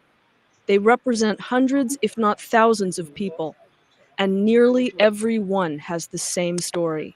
Their villages burned, their people violated and scattered. Now they look to their king to save them from this disaster. This peace conference is part of a wider push by the southern government to put an end to rebellions and create stability ahead of the referendum. We put a few minutes there to argue. Lost in the speeches is the fact that civilians are paying for the fights. Can you see how many minutes left? Okay, little bit. Okay, let's finish it. Only magic sticks and moral authority, King Kwango proclaims a ceasefire. And the tribe beautifully celebrates what everyone knows is just a lull in the fight between forces beyond their control. May Welsh, Al Jazeera, Fashoda, Southern Sudan. Thank you so much, William. Like it's a good video. These are the things that, because these are documentary, I think, was done by Al Jazeera, and that is what I want us to have the mind of research. Let us search for the truth, right? So at least when we know the truth, like, trust me, that will give you a chance to change yourself. It will give you a chance to change your thoughts, because none of us here can change any one of us. Trust me, we can be stubborn as rock, man. Like, we don't listen to nobody at all. But William, if I can just ask you just for 1 minute, okay? shortly you show us the video. Is not done by any other than Al Jazeera. So I don't know. I'm not going to be biased here, but I think there is a sort of truth to that. You see people in the. But can you tell us in 1 minute why you show us this video? Is Yeah, it part of the answer? yeah. For the Thank second you. just 1 minute. This video took my 5 minutes actually, but it wasn't something that I was about to share with you. But because we're talking about the truth today, and I'm responding to Brother Abil Khan and Wilson, who are accusing Olin that Olin started the rebellion. So this video is before Olin. This video is before Olin, and the video has spoken about what happened to Shuruk. And if I have more time, I can explain more. But that what happened from that time, that led to what happened between Riek Machar and Salva Kiir in Juba. Because that is the origin of the problem, land grabbing and use of the national army to support our brother Apadang. So let us speak the truth. If I have a chance, I have a document here. I will share with you the origin of the problem, because we cannot move forward as a nation until we find out what are the causes to this problem, as our brother Abel mentioned in the beginning. So I will end up here. If I have a chance, I can. I was trying to. I'm talking to you, but I think the control mute me.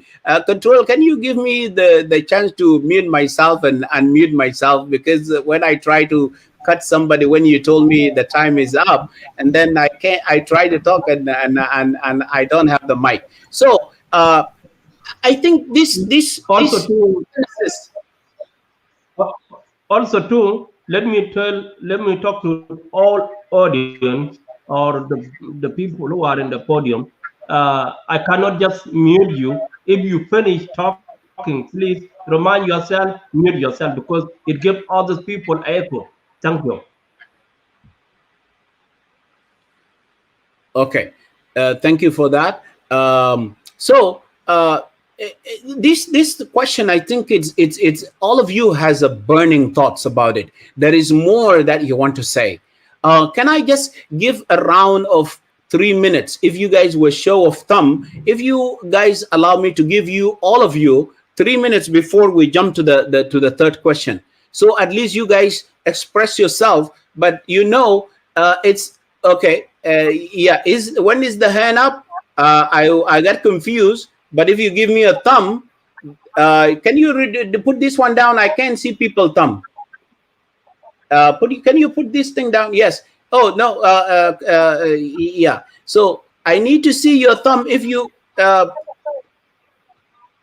Simon, can you stop playing? Simon, can you stop playing those? Sorry about that. Stop. Not me. Maybe from somewhere. Oh, okay. Yeah, stop doing that. Whoever doing it, give me a thumb up if you want to go for 3 minutes round, please. All of you, 3 minutes round. Okay, there. Thumb. Don't move the thumb, man. Just make it thumb. Yeah, okay, that is good. Okay, let's go for 3 minutes. And let me start with. Let me finish. Since you are giving 3 minutes, let me just. Okay. That's good. Go ahead with your 3 minutes. Before I forgot, yeah. Yes, go with. So yeah, what I shared with you was just to say no. The problem was not Orange. Orange just even took over from other heroes of Shuluk who are fighting for their right. So I will share with you here some of the fact that the problem of the timeline of the video. I'm sorry to cut you. When did video record? 2010. Okay, that's the timeline when you was rebel. So the person who was talking now is Robert Guang. Robert Guang was before Olin, if you heard the video. So The problem, there was a problem, first claim of Shola land by Denka, it was in 1980s. Okay, and that was about the Pijo in southern Upper Nile. Okay, so I don't want to go to the detail. If you need a detail, I will share the detail with you if the time is allowed us. So that was the first claim of Danka. That second one was in they wrote a letter anyway that the future belonged to them, and that created a bloody fight between Shuluk and Danka. We know what happened there, and even Fiji now has been given to Danka. And then this one came again up to another letter that was written to Khartoum government, and that in 1994 by a brother, not all Denka Abedang, but few of them, who wrote to Khartoum that Malakal belonged to them. And Khartoum didn't respond to that. If you want a proof, I have a proof for that. And then another letter, it was in 2004 to Dr. John Garang. Okay, that's Anagdiar and Malakal belong to Denka. And what Garang did, Garang refused that request, and that lead to the creation of 4 county of Shuluk. That is Panyakango, Fashoda, Manyo, and Makal. Okay, Garang refused that. Okay, so now came the government, which is now Salva Kiir.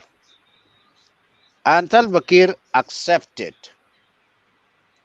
to pass the request from our brothers, Danka Abedang.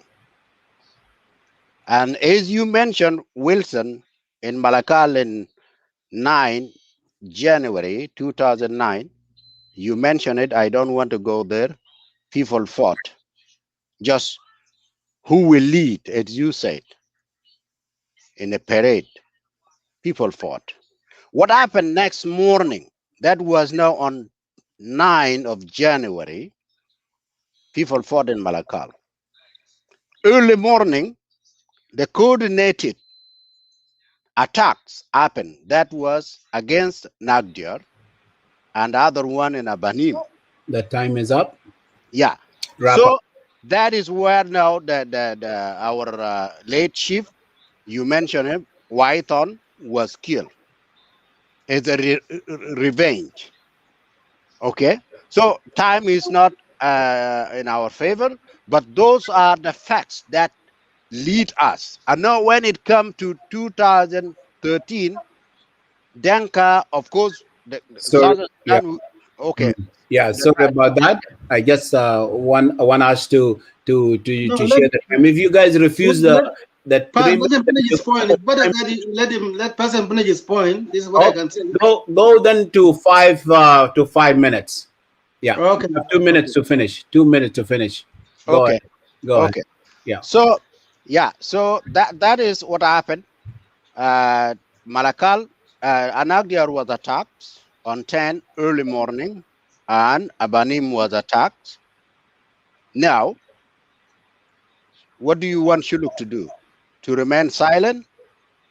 There was a revenge that took the life of our chief, as you mentioned. I call it our chief because they are our elders all. They shouldn't be killed in that. No, but when there is a war, there is a war. So that is how Whiteon lost his life. That is now before rolling. Okay. So the coming of 2013, Danka Apadang got an opportunity by using the government weapon being supported by government to dislodge Shuluk from eastern side of the river to the western. And even controlling people, even not going to check the water in the Nile or going after their cattle. So this is what happened. Yes, you are right. 2013, all Southern Sudan is in problem. That is true. But that give opportunity to our brother Danka Padang to execute the policy of land grabbing that has been that has started in 1980s. So it has been executed through the help of the government. And you have, don't forget, you have today Al Mudlum, the militant of Padang, Mudlum, and Abu Shok. They are the one executing the land grabbing, controlling eastern side of the Nile and even crossing to western side of the Nile. So those are the truths. We as the citizen of Upper Nile, we have to bring them to the surface so that we will start to acknowledge them, and then we accept them, and then we try to find a way forward. So I will end up here. Thank you so much. Thank you so much. As we continue to go, it's just I want to let people know out there. Somebody was making a comment. Oh, the team on them, but we don't care. What I'm trying to say here, just it's a very simple logic, right? Like, say for example, if you are a country like Egypt, for example, right? But you open different fronts. You go fight Libyan on the east. You go fight Sudanese on the south, and you cross, and then you go fight other things. So it's sometime when you open for yourself. And this I'm answering the guy that was saying we gang. No, this is the tribes. We bring 222 of the tribe of Upper Nile. Even one tribe or two tribes is only one person, because we don't have a room to fit them. So where we going now? It's just when if you guys felt that everybody is saying you kill me, you kill me, you kill me, and you think that there is like a gang in here, and you say you don't care, I think you need to change your mind. You have to care and see what is happening. Like, to treat it as it is. You have to care to see what is happening. Just I'm answering the person that was saying people team. It just don't often a lot of friends. Yes, control. Sorry about that, because the time is running. Yeah, go ahead. Yes, I'm talking to the fans. When you see here, you see Palaman is from Aban, and you see Brother Rod is from Nuer, and Abilkon is from Denka Padang, and Wilson Wan is from Denka Padang, and William Goldie is from Chulu, and Otto is from Chulu. So where is what is called people gangs? It happened to be these people. No, let me put it. It happened to be these people are the people that choose to come in, and if some of them choose not to come, we will not force them.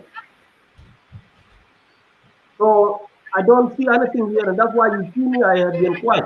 I could even say something, but I cannot, because we need to give a chance and transparency to those who are having a challenges. And I'm not from Upper Nile. I'm just a controller. And I will never talk about what is going on in Upper Nile now. I can never say anything on it. So let you know. Thank you very much. Please refrain yourself and respect others. And respect those who are in the debate. They are our leaders, and they are our brothers, and they are our community. Yes. We have to respect them. And thank you very much. Thank you. Let me just go on giving chances of the 5 minutes. Was this the same question, right? Because you guys have burning issue that you want to let out. Let me go with Brother Wilson, please. Thank you again for giving me chance. 5 minutes is good. I will check my time.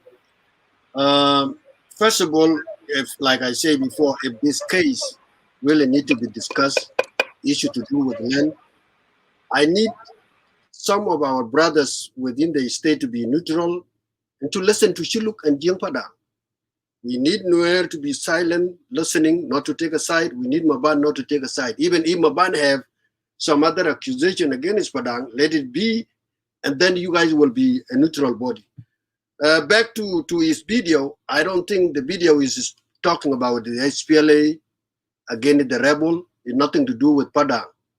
The video that this guy showed is baseless. It's something to do with the government of South Sudan fighting against his rebellion, who are rebel against the country. So it is not Shuluk, it is not Padang who attacked the Shuluk.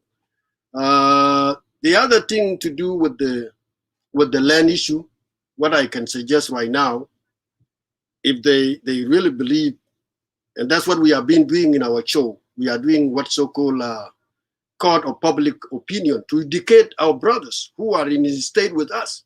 Some people will just come out, oh, the Shuluk were majority in Malakal, so the land is belong to Shuluk. That's what they have been saying. And that's what we are doing in our local show. You know, let us lie if we are lying. We give evidence. As we speak, the Padang know what Shuluk with his name, who came first, and is in-law to who, with both those areas that are disputed. We know who came from Atar, in what reason. We know who come from Kurfluz, in what reason, and who come first with their name. Padang know all this, not the whole Shuluk. In that case, I will advise you guys, if the Shuluk are willing, let them bring the document. Are they aware the 9th district of the Upper Nile, where were Shuluk? And what the district that Shuluk will belong to? It would belong to Kodok district. And later it was Peshur, and then later Kodok district. Where were the place that called Malakal today? It was the Soba district, with the combination of the two county, Akoga and Baliet. The Nasr district was habited by Nuer. Rang district was habited by the Dinga and Maban. And Pangak was habited by who? By the Dinga of Atar and Korpuluz. That was Pangak district. Bor district were only habited by the Dinka. Pibor was Murale and the other tribe. Akoba was Nuer and Anyuak. You go to the Western district, which is Unity State, was 2 tribes, Dinka of Ruwen and then the Nuer. If you add that question to the Shuluk, where were they on those districts? Where they were in Malakal or no? These are the facts we need to next time to bring them up. Let Padang come with their document. Let them come with their document. It's not just a claim, oh, the land is ours and all. And if you see the map back to 1950, 70, there were no reason that a little chunk of tribe will come and be in the middle of the Dinka. In the south of Malakal, they have the Dinka of Atar and Korpuluz. In the east, they have Ngok. In the north of Malakal is Dongjol Dinka. So do you think these people come by force? I don't think so. Logical thing, how a small young of tribe came and sit in the middle. The issue they were coming as in-law and has a job opportunity were opening, booming job in the eastern Upper Nile, in the east part. That's how they come. So we know the detail, who came first and who and why they came. The Jiang Padang know, not all of us, but those who are close to those areas that are claimed. So the good thing, yeah, I left with 1 minute. I'm watching my time here. So for claiming that Padang has been armed, who you know the video when Wuling come 2012, he come with a lot of ammunition, armed by Jalaba. So many car, pickup, truck with big guns in it and all this. Wuling was the one armed more than anybody. So that does not hold the water. The chief Tonawai was killed in 2010 in his own house with his two wives are from Shuluk. The guy who they killed, he married from Shuluk. He was killed with his own two wives. They are Shuluk daughter. That's Pespadang up, but we did not take the revenge. We did not go to the West Bank and fight them. And again, this guy come, like he showed with video, we may show next time the video of Malut, where Ulon took 3 babur of the government of South Sudan and sprayed the whole Jing Padang who are in the East Bank until he captured Malut. That video is there. Is it true? Let them show us the video we went to attack them. None. So the issue of land, Jing Padang believe it does not need the whole Shuluk, does not need all the Padang, does not need nowhere to be in. They can come and listen as our neighbors and see exactly who is telling truth. That's what we need from the other 3 tribes. Thank you. Thank you so much, brother. You know, I think the good point that you say there, any argue that we put, we should come with documents that to prove what we are saying. It just sometimes we need to be careful when we bring something. It's good that to bring something related to the genesis of the issue, because sometimes we can dwell on the reaction, right, that happened to the person after. So it's good to bring the genesis and then we look into why people react that way. But I like that point. Thank you so much. So now let me move on to Rot, because I keep delaying him earlier. Now let me come to Rot. Please let me unmute you. And the same thing, because it's still it's a burning there. Where are you? I can't see you. I can't see you. Okay, right here. Okay, you're mute. You're muted. You're unmuted already. Go ahead. Sorry, what happened? We can't hear you. You're unmuted, but we can't hear you. We can't hear you.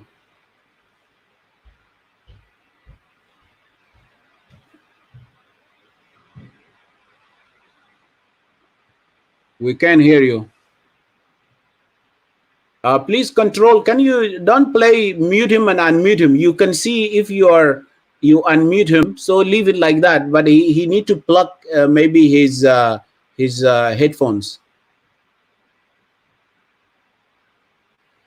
Can you give me just 1 minute? I forgot one phone. 1 minute.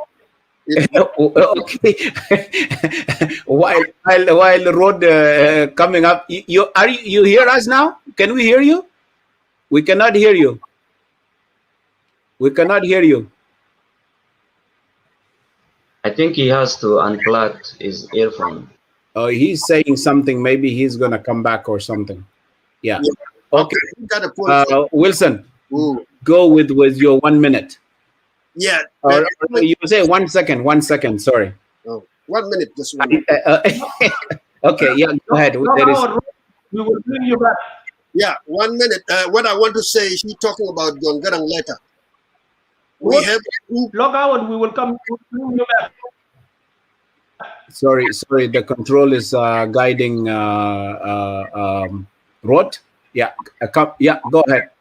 Go ahead. All right. The issue to do with John Garang write the letter and never listen to us. John Garang have some political interest, buying loyalty to those of person like Lamakol when he was still in Khartoum. But it was John Garang create those things. But before he died, he canceled them because those states were met during we are still in the bush. We were not a country yet. But John Garang canceled them on June something. I have those proof. You have those documents. That is good. Thank you. You can share it with us if we didn't shy away from discussing the peace in Upper Nile. If we shy away, sorry, forgive us. But yeah, we need to bring those things. Well, what I can tell to our brother Wilson is also, if you can tell us, if you have a chance, the incident in which Wyethon was killed, was it before attack of Anagdiar and Abanim or after? That is very important. So yeah, you heard that. You're gonna go do your research and come up with it next time. That is good. Thank you so much, guys. Rod is not here. So if Rod is not here, can we go with Uthal?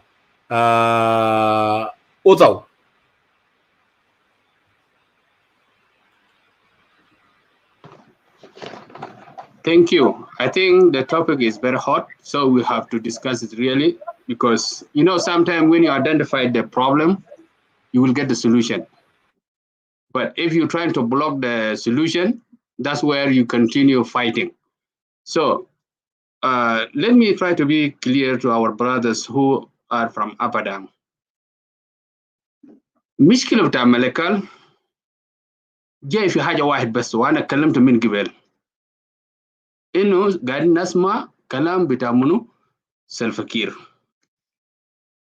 سلفا عنده خلافات سياسية مع سياسيين بتاع شنو أبا نايل، لكن هو ما شالوا مع جماعة البراو، شالوا مع الشعب بتاع أبا نايل كله. والمشكلة الموجود حاليا بتاع اللين جرابينج ده هو عمل مخصوص على أساس لازم يخلينا نكون في مشاكل، وانتوا شلتوه بنفس الكيفية. الوضع موجود حاليا في أبا نايل جاء في 2016، المشكلة كان موجود 2009. المشكلة بتاع الدخول في احتفال ده كان واحد، هو خدته very serious against جول. والمشكلة الثانية إن كان في خلافات بين الدنكا بتاع ngok مع الدنكا بتاع كورفلوس. عشان جماعة دي يجي في مكان واحد، قام عملوا كونفرنس، والكونفرنس ده سلفا كير بنفسه مشى هناك، قام عاد فيجي للدنكا على اساس ده بيكون شنو سلام بيناتهم، وبعد كده هم يعيشوا في السلام. لكن فيجي كان بتاع منطقة بتاع شلو، أدولهم إن ده سلام بيناتهم كقبائل بتاع الدنكا موجودين في النيل، لازم يعيشوا في السلام. ده عملوا سلفا كير، وكل الناس عارفين الكلام ده كويس. الكلام اللي كان موجود مش على اساس كان في ملكال والشلوك القاعدين في برا الشرقي وكل حاجات النو. الكلام اللي كان موجود واصل بين جنجولي ستيت وابا نايل ستيت في نفس الاريا ده. شنو نحن قاعدين نتكلم كورفلوس، قاعدين نسميه النهارده الفيجي، عملوا كونتي في الاخر. فيا جماعه نكون واقعيين، الوضع موجود حاليا وانتوا استغليتوا بطرق مختلف تماما. اولا شيلوا الموضوع بتاع البترول، وسلفا كان بيتكلم موضوع بتاع البترول، البترول ده دي بتاع الدنكا، وما في اي حاجه يعني مثلا حاجه عام يمشي خطوط قال ده بتاع قبيله. فعلا في المنطقه بتاعتكم في فوائد ان على اساس يدوكم حاجه، على اساس انتوا تقدر شنو تطوروا المنطقه بتاعتكم. لكن ما ممكن يكون مثلا انتوا تكونوا الجيش، قال الجيش ده بعمل حمايه للبترول، وفي الاخر لقيتوا انفسكم انه في سلاح في يدكم، وفي الاخر مشيتوا تخش في الموضوع بتاع شنو لاند جرابينج. الموضوع بتاع الجيش بتاع اولانيو والجيش الثاني بتاع الشلوك ده رد الفعل للاجاد اللي كان حاصل، والاستعمارات اللي كانوا قاعد تعملوا للقبيله.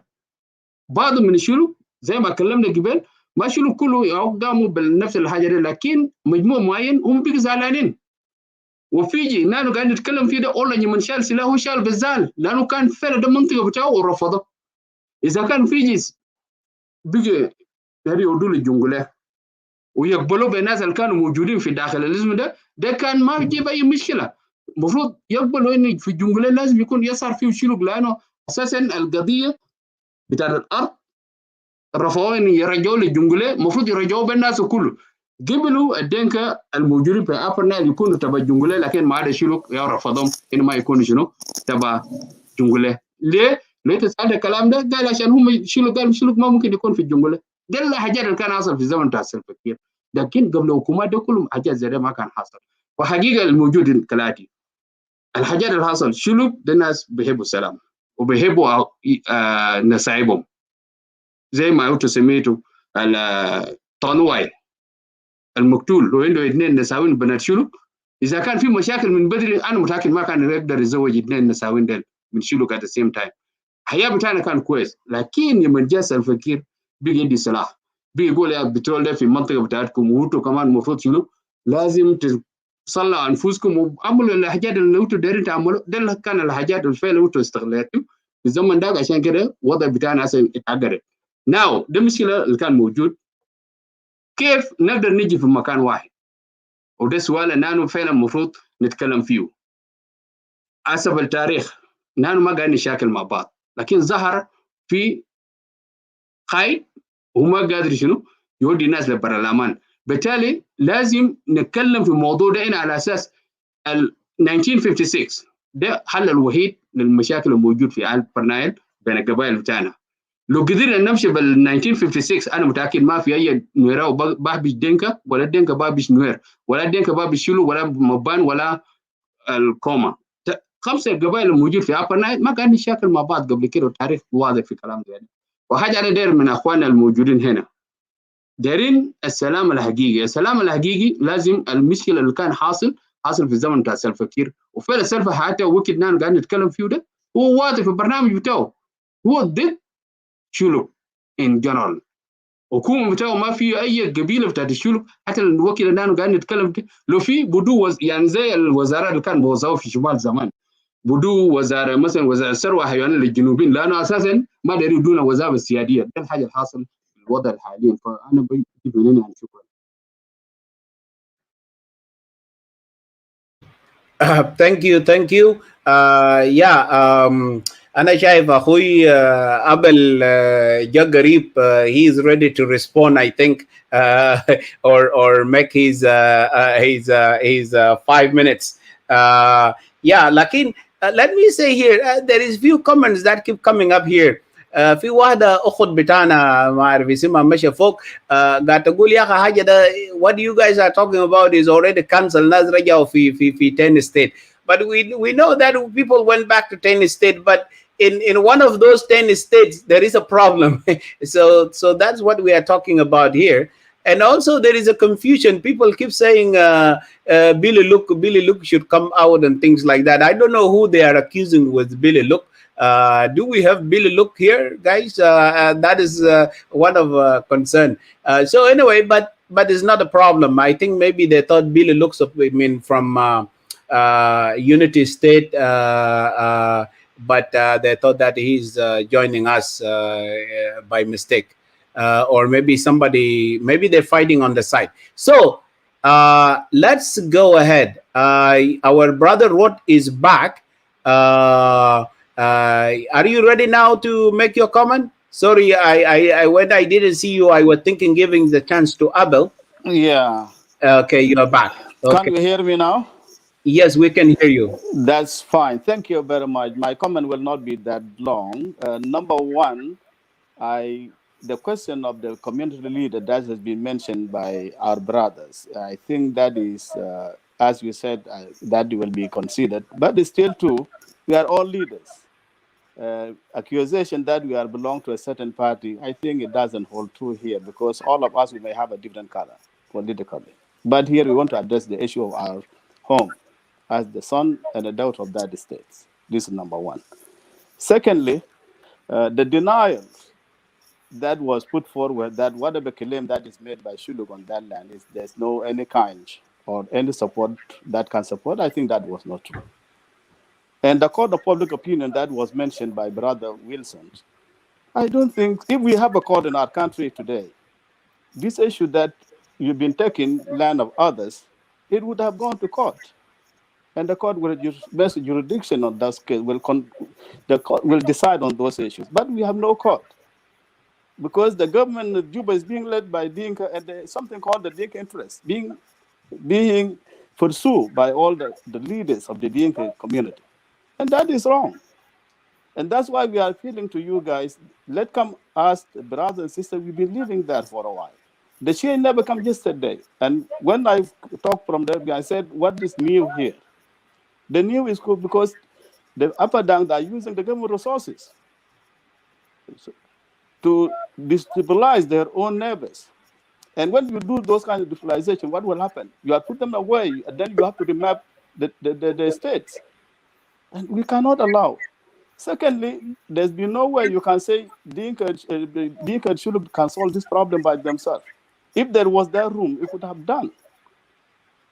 There's no that room. All the other people in Upper Nile, they have to get involved because they were affected. All have we been affected by that issue. Nuer died, Dinka died, Shuluk died. And we don't want that to happen that way. So we want to bring us the facts. As we said, Dinka have a facts. Let them come. Because Dinka, by this issue that was highlighted by one of the speakers, people went to court. The Dinka Upper Down who were claiming that part of the land, they lost it. And now when we come to question of generalization, you are saying that these things that Shuluk who are neighbors to Dinka who are fighting over the land, they have to solve their own problem. But Upper Down are coming as a community. They move together as one. So Shuluk cannot move as a body. That will be good. It doesn't work that way. Okay. So if Upper Down they've been united themselves as a group, Dinka Shuluk also should do the same. And other tribes will come, and we have to look at the facts. Where are the facts? If the question will come first, Nuer will not be that part of the land. So Anua can chase us back, will us go back to Bente where you came from. Do we think we'll allow that? If we take the logic that was put forward, where Dinka came and they invite their in-laws. Okay. We are here in this country today, in Canada, where we are in. White people, they came here. They took over the land of natives. A native cannot ask them today go back if that logic will not hold even. But the facts are not on your side, historically. I know that. I never seen any document that was produced by any intellectual that challenged the claim of the Shuluk. This is period. When those things are there, go to the court. But the court of Salva Kiir will not solve these problems. And that's the problem here. During Abelale, this issue was addressed. The Upper Down, they were told, you are wrong. Okay. During the Tombora was addressed, they were told, you are wrong. Okay. Garang said, you are wrong. Then why do you get the right today if Salva Kiir never had a court even and cannot understand the concept of this kind of nation, how it works? Okay. This is that facts that we want to see. And these are what we are doing today. We don't know each other. But when we talk today, we may differ. But tomorrow, there will be a point where we can agree that we have to address these issues. Today may be hot, but tomorrow I'm very positive. There'll be a way forward. Yeah. So I will stop there. Thank you so much, Brother Rod. I think you took only 2 minutes and 20 seconds. That is 3 minutes and 20 seconds. That is good. So now, my brother Abel Kohn, please unmute yourself.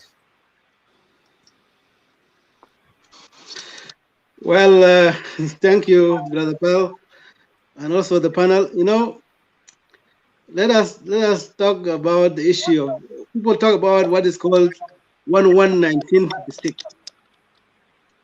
as the issue that will actually solve our problem in Upper Nile State.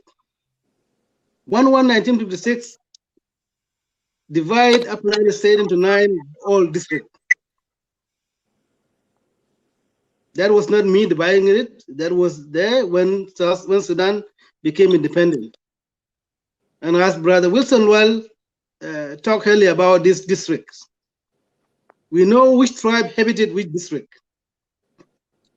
Can anyone up here, the panel, especially the brother from Chuluk, Brother Sibid and Goldit, who was appointed chief in Sobat district, which is part of Malakal actually, from the Shuluk tribe. The late Onwai was appointed in 1928. He was 20 years old as the chief in Sobat district. That was the last surviving chief that was appointed in 1928. And we know very well that Sobat district is habited by two tribes, which is Dinka, the Dongjol, and the Ngok. There is no Shuluk that was appointed in Sobat district, and it said clearly that Kodok was habited by Shuluk. Sobat, which is the headquarter, Malakal was habited by the Dinka. Nasser was habited by the Nuer, and so forth and so forth. I don't want to go in that detail. So, you know, when people come here and say Jing Padang should take people to court, we are the people that are being accused. The accuser, you know, you're accusing me of grabbing your land. Take me to court. If you have no confidence, in South Sudan, legal system, then take me to the Hague. What's wrong about it? Let's look up in the court so that we can go and present our side of the story. That Jing Padang has never grabbed any land. When it comes to the issue of what they call the petroleum, when did it start? It started after the crisis of 2013. And we have seen the magnitude of destruction that was done in Bentiu. The oil facility that was burned down. If there was no son of Padang that fought for themselves to defend their livelihood, the people, the property, I don't think the oil in Paloy could have been operating. So we don't want to jump to unity state because that is their problem there. Yes, no, I mean because it's destruction. I want to comprehend that what Brother Sibit say. I don't know Sibit or Wudok say that Jing Padang have gotten an opportunity because they form what they call the petroleum, and President K was talking that the land, the petroleum was in Jing Padang land. When the fact was known that Dr. Machar was campaigning, trying to sell this oil to the high bidder that the land in his land. That was what President Kiir came up with, that, you know, okay, let us see actually where the land is located in South Sudan. But that is not the issue here. The issue that we had between the Shuluks and Jing Padang, when it comes to the issue of the land, here Ruth said that we have lost the case twice, 3 times. I don't know, do you have a document that show you have taken Jing Padang to the court and Jing Padang have lost the case? In 2004, when Dr. John Garang actually issued that secret letter decreeing, appointing, creating of the 4 counties, our sons who were in the army then, in SPLM convention in Shukudum, confronted him. And who came to that presenting Sobat? It was the sons of Jing Padang that came presenting Sobat.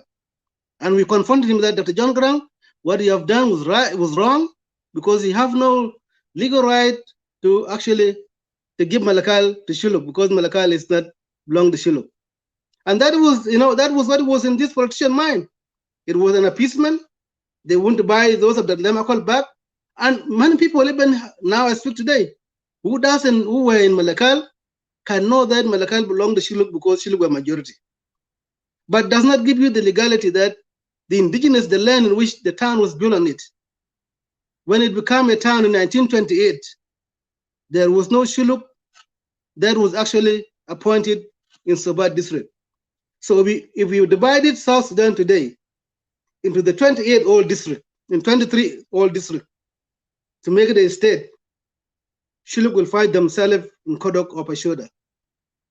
Sobat will remain as for Jing Padang, Nasser will be for Nuer, Rang will be for Jing Padang, and so forth, going back to those habited tribes that are there. So we did not get opportunity to wage a war of land grabbing because we are confident that we have never grabbed anybody's land. It was because President Kiir is being seen as the president that is supporting the Jing Padang because of the land issue, when the fact that the issue of the land is going back before President Kiir becoming president of the South Sudan. It's going back even before South Sudan became independent. So why don't we accept the truth? Did we chase you guys even when Anagdiar? We did not chase Shuluk from Anagdiar that you go. We went to UNIMIS. People, all of us went to UNIMIS. We came out because the government was there. So it has nothing to do with Jing Padang. If you could wrap up, if you could wrap up, I was signing to you. I'm looking at the time actually. Yeah. I don't know what is my time. Is the one that. Yeah, it's so good. It's so good. Just express yourself, but just you can start concluding it now. Yeah, just what I want to say is this: the formation of the the forces defending oil was not created because we are using it as a mean of waging a tribal war against our neighbors. We all know that Johnson Olin went to Khartoum, get armed, supported by the government of Sudan to fight a war, tribal war. Any tribe in South Sudan can use the same route to go to Sudan, whether President Kiir was a government or not, and can get the support from the Sudan then, because Sudan was not interested for South Sudan to have a stable government. Yeah, my brother Abel, you went to the 7th minute. Yeah, I think you make your point, you make your argument as we go. I know it's a hot topic, and we're not gonna finish it today. That is the truth. No, it is something to say, Park, because people like Root, that's no history about what we have with Shuluk and Dingangok. That's what we are saying, that as a Nuer, you should be neutral. Instead of saying side, because you are favoring those who are having the same political ideology together when it comes to the issue of the land. Yeah. This issue of the land, it has nothing to do with you, Nasser. I think, Brother Abel. Don't worry about that. Wait, hold on. I don't. Brother Abel, you need to understand two things. We are talking here about the peace in Upper Nile, right? So those people, they are also be a part of the peace if we are really. So maybe the difference that happened in Upper Nile is cause us lives. When we were trying to run away, going to Nasser, we were killed in the middle there. So that bring us automatically to say, hey guys, we need to be in peace in Upper Nile, so we don't get killed and we are not the cause of the problem. So anyway, now. I think the chance is come. Sorry, my brother Philemon, you will be the last one to conclude this one because I need to move on, right? You will be the last one to conclude this, please. And I think fairly, I give you guys all the chances just for this second question that is really burning. So, brother Philemon, please unmute yourself, and you have your 5 minutes there too. Thank you. Let me begin by, saying some few words about our discussion today, and we are talking about the root causes of the conflicts.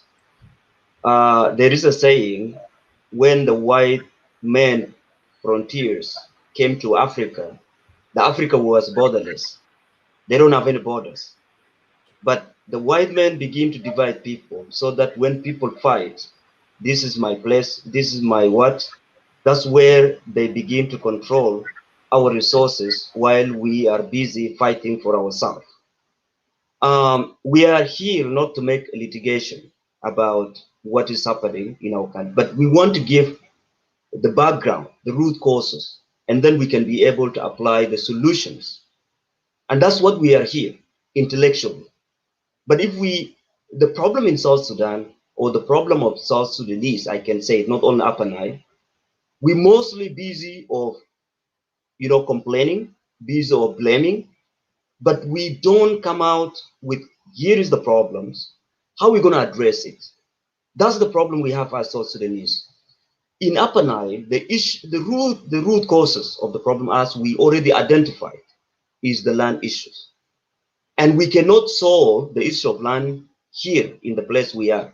But we are giving the background that tomorrow we are struggling for justice in our country, whereby anybody who has a problem, you can bring to justice, and then you will given a fair justice that we are looking, including the issues of land. And that's why we are in the peace agreement. IBC is there so that you can present your facts. And there is also something in law called, when you go take your case, until it's proven guilty, then you will be able to know that you are guilty. Okay. So what I'm saying here is some of the things that we are holding here, every group, every tribes in Upper Nile have their own facts until it will be taken to court. Then it proven that that is your place based on the document that you bring. You know, you can be able to given your right in that court. But that court will be just when we have peace. And that's why we are concentrating that here is the root causes. We need peace in Upper Nile so that we can be able to address some of the burning issues that dividing us in our state. And land, when we talk about land, I want all of us, particularly the people of Upper Nile living in diaspora, think beyond what dividing us about land. As we speak about land, people are not good use of land. They are angry. They are not cultivating. Land is become landless because of the wars and incitement that we are doing, grouping up based on our groups and then destroying our land. Then we are saying that, oh, this is my land, while the land is become landless. You know, these are the reasons. Intellectually, we have to think. Now in South Sudan, we're struggling for anybody. You are entitled to land. But how can you entitled to land if there is no any fair justice in our country? That is what we should be thinking about, you know. So other thing is the reason that I see in our state, because our thinking has been controlled by group thinking, whereby even if you are wrong, you impose your wrong ideas because we are a certain group and we need to defend the wrong of what we are thinking. This is wrong, you know. Like I can take the example. Wilson said here, don't come to problem of Padang, while he already stolen the land of Maban in Malut. He doesn't know that, but we have to live together. That's what we're thinking. In 2017, James Wanigi was sent to Kili Ashara, where there is a bloodshed between Maban and Dinka. Okay, so these are the issues of land. But we are saying that now we understand the land become an issue. Why not we can join our hand to make sure that as intellectual, we need to separate issues. Land issue will be taken to court. Let's create the peace so that you can cultivate your land, so that you can live peacefully in your land, so that you can be able to reach out to other communities. That is what we are looking to happen in our state. Okay? Historically, the books that we are holding, like this one, the books that we are holding, is written by white people. Okay, it's written by white people. We cannot concentrate it. We have to consider how we can build a peaceful coexistence within our society and make sure that our people understand the wrong politicians are dividing us. The wrong president is the one who driving us wrong, you know. And these are the problems that engulf our society. If we able to separate all these things, put our people that, you know, you are a people of Upper Nile, live together. Melekal is our city. Let's, you know, get use of land, you know, create an environment that our kids has to grow peacefully. That's what we are looking as intellectual. But if we are grouping that, oh, we are Padang, we have to team up, okay, to, you know, fight for the issue of land, whereby when we come to the realities, those who are living in Melekal, they are the one who can address the issue of land, not all the people. And those are the things that intellectually we are looking to happen. So I think my time has gone, but I am really want to conclude here. In the issue of land, it is a bigger challenges. The issue of poor leadership by Kir is the bigger challenges.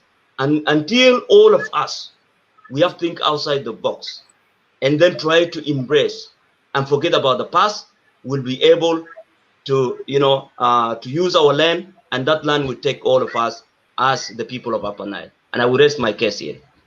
Thank you so much. You know, I tried to look at the time. I realized that I didn't click the start. So I was looking at the control. If you will tell me, hey, the time is over. But anyway, thank you. Everybody was listening. No one complained about the time. Okay, that is good. Thank you so much that you ended up there.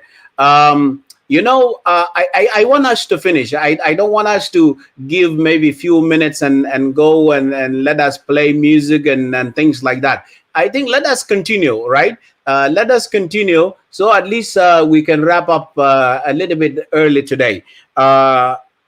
I'm gonna go to the third question.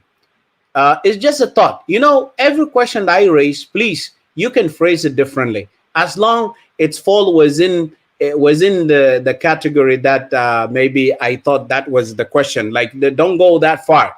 Let the apple fall close to its tree. Okay. So the third question here: should our tribal or traditional leaders, okay, play a role in peace making in Upper Nile, either peacemaking or peace mediation in Upper Nile? What do you guys think?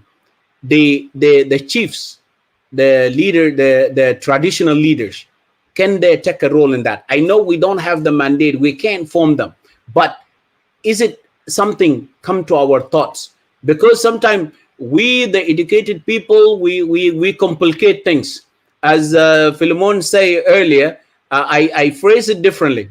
You can create a lie, you believe in it, and you think at the end the lie that you create in the past is the ultimate truth, unless still you have the evidence to support that. So what do you think? Because if we still have traditional leaders there, can they play a role in peacemaking or in mediation to bring peace in Upper Nile? So I will start with William.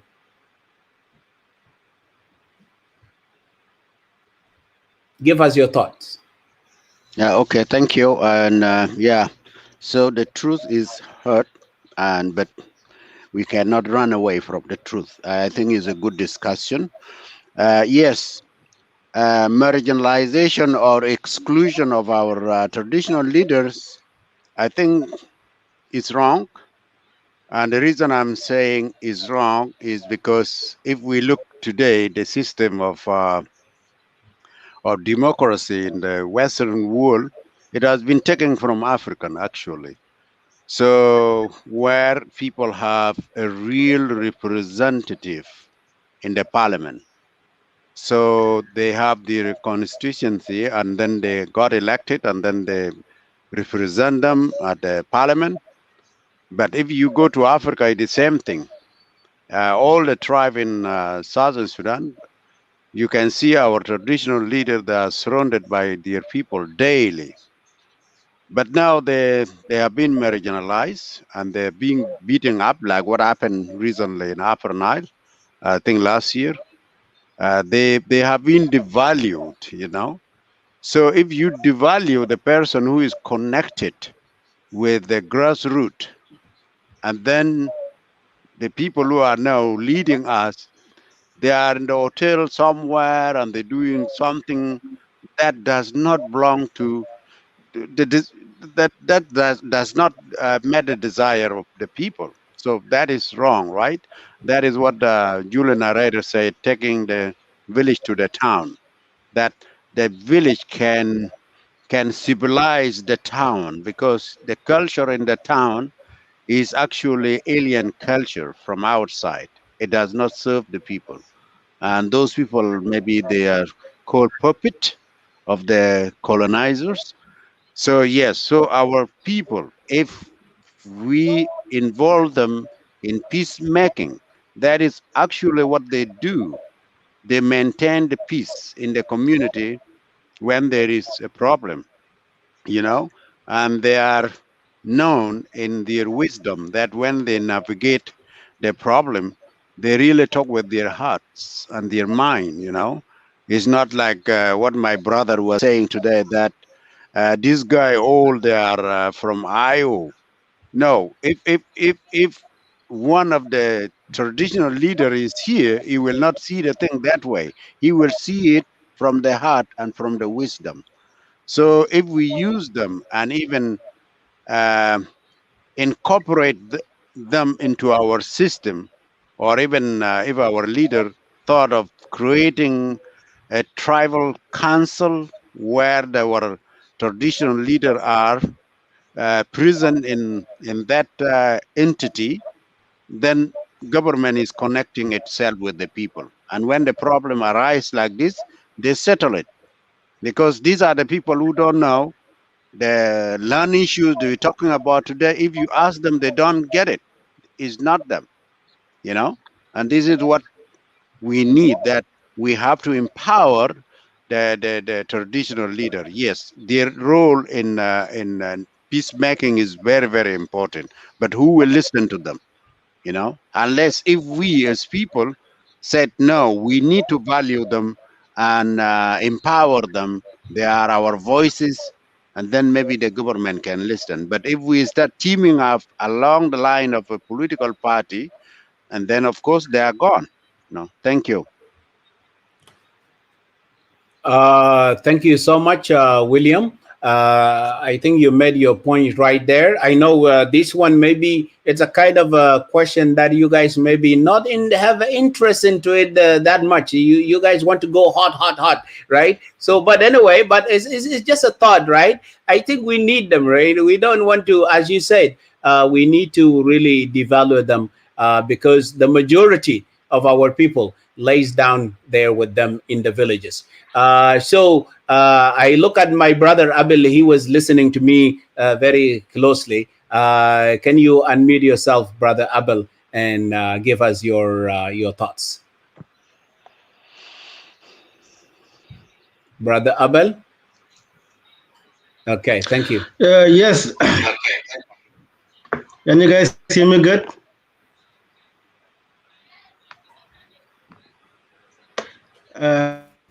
Yes. Can you guys hear me? Am I clear? There is an echo, Okay. but we can hear you. Of Just course, there is an echo. Control, can you? Okay, I think I have another device. Let me just.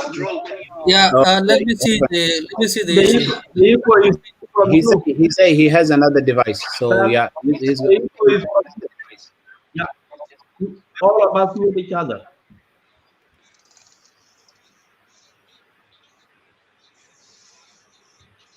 Go ahead, brother Abel. Oops. He dropped out. Yeah. It's coming in.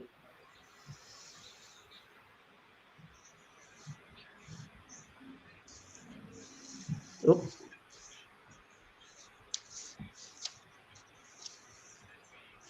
Okay, we can give his chance to Wilson. What do you think? Can we involve our traditional leaders in peacemaking in Upper Nile? I think your idea is a good idea. I've been thinking about that. If can happen to be given to the people who are not in leadership, why not? Traditional leaders, they believe and they know exactly the border. I will disagree with our brother Solomon about the boundary issue. I think the African, before the white man, they know their boundary. Where I came from, even we, the Dinka ourselves with our section, they know this gang of the land is belong to this section. And I happen to be in Nuer land in 90s. The same thing. You go to Nasser, there are some Pacific section within where there is a place belong to Xingyol. They know their border with Xinglang and then the Xing whatever. So yes, traditional leaders, they can be brought in after the politician come into the sense that they can make the peace. It could work. For example, between Dinka and Shuluk. The reason King of Shuluk, it happened his mother to be from Dinka, and we don't know why he's silent up to now. It should be one of the solutions if he speak out, as Shuluk has been controlled by one man, he may bring a solution. But what happened, they have been sidelined. We know in 2015, the king was threatened either by Johnson Wulon. He think that king is in Juba, so he's sidelined with the government. He even went far, he can nominate the new king. So if you look for the traditional leader, They are being sidelined both sides, not only Shuluk, even Dinga and Nuer. Nobody listened to them. That's the problem. But if, to me, we can use them in terms, if there is a real peace during the reconciliation, they can be used.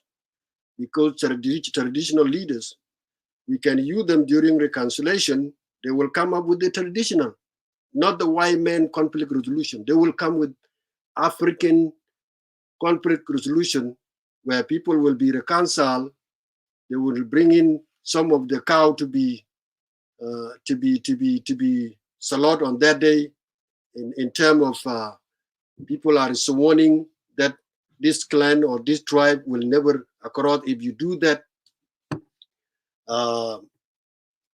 this thing will get you. These are all in both Nuer and Denga. I don't know some other tribe, but they have those things. That's how the peace come in Wunlit in 204 between John Garang and Riek Machar, when the all leadership were called to Barakazal, place called Wunlit or whatever.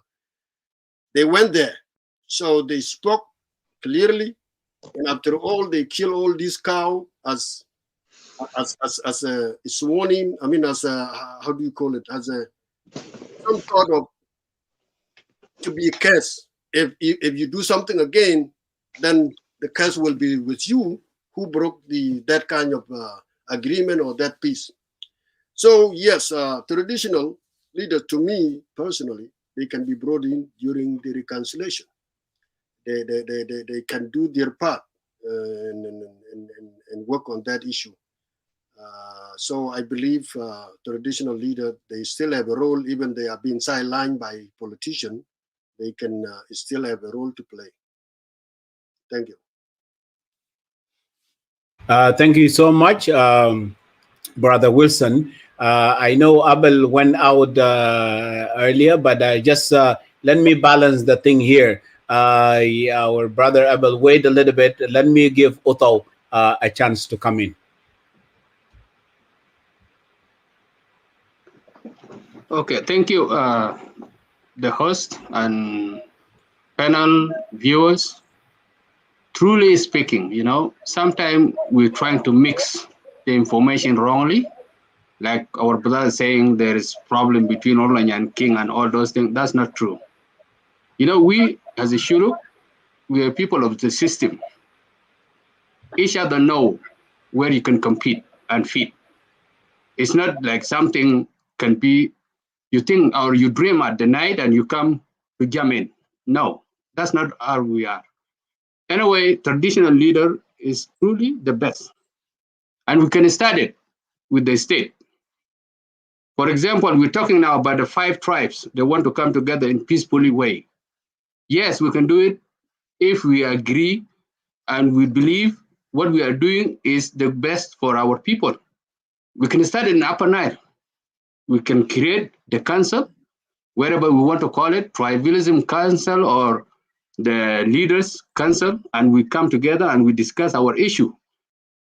The problem cannot be solved individually. We have to come together because that's thing concerning Upper Nile. Since it's concerning Upper Nile, we live for a long time together. We have to come together with the one idea that we are coming to solve the problem. So those of us who are talking here today, how can we bring the peace, or how can we start the traditional leader in Upper Nile State? We can do it if we create the council from all the tribes. You present your constituency so that the issue facing your people there, you can bring it to that council and we start it from there.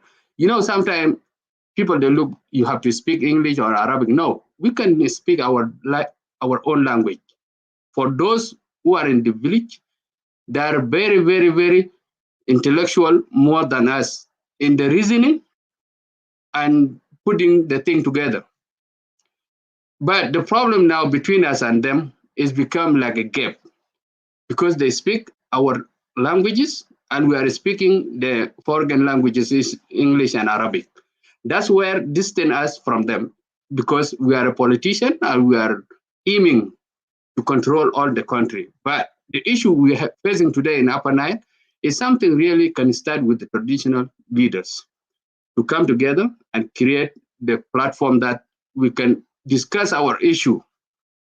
What going on in Shuluk land, in Dinka land, in Nuer land, in Maban land, or Koma land. Those people, they have a problem, and we can bring them together and solve those issues peacefully. So if we are really thinking about this, why should we just start in Upper Nile State? Because that's the only state left without peace today. And we create the state we have it now. We thank God we have a new governor who is coming to state. Let we put our idea from now upward to tell him that, or to recommend to him that, let we create the council of traditional leaders as we studied. And from there, let them go and select the leaders from all the tribe we have in Upper Nile. They can make it like 2 or wherever they agree on it. And we start that council, and they bring all the problem we have. That's one also will lead us to solve the political issue we're facing today.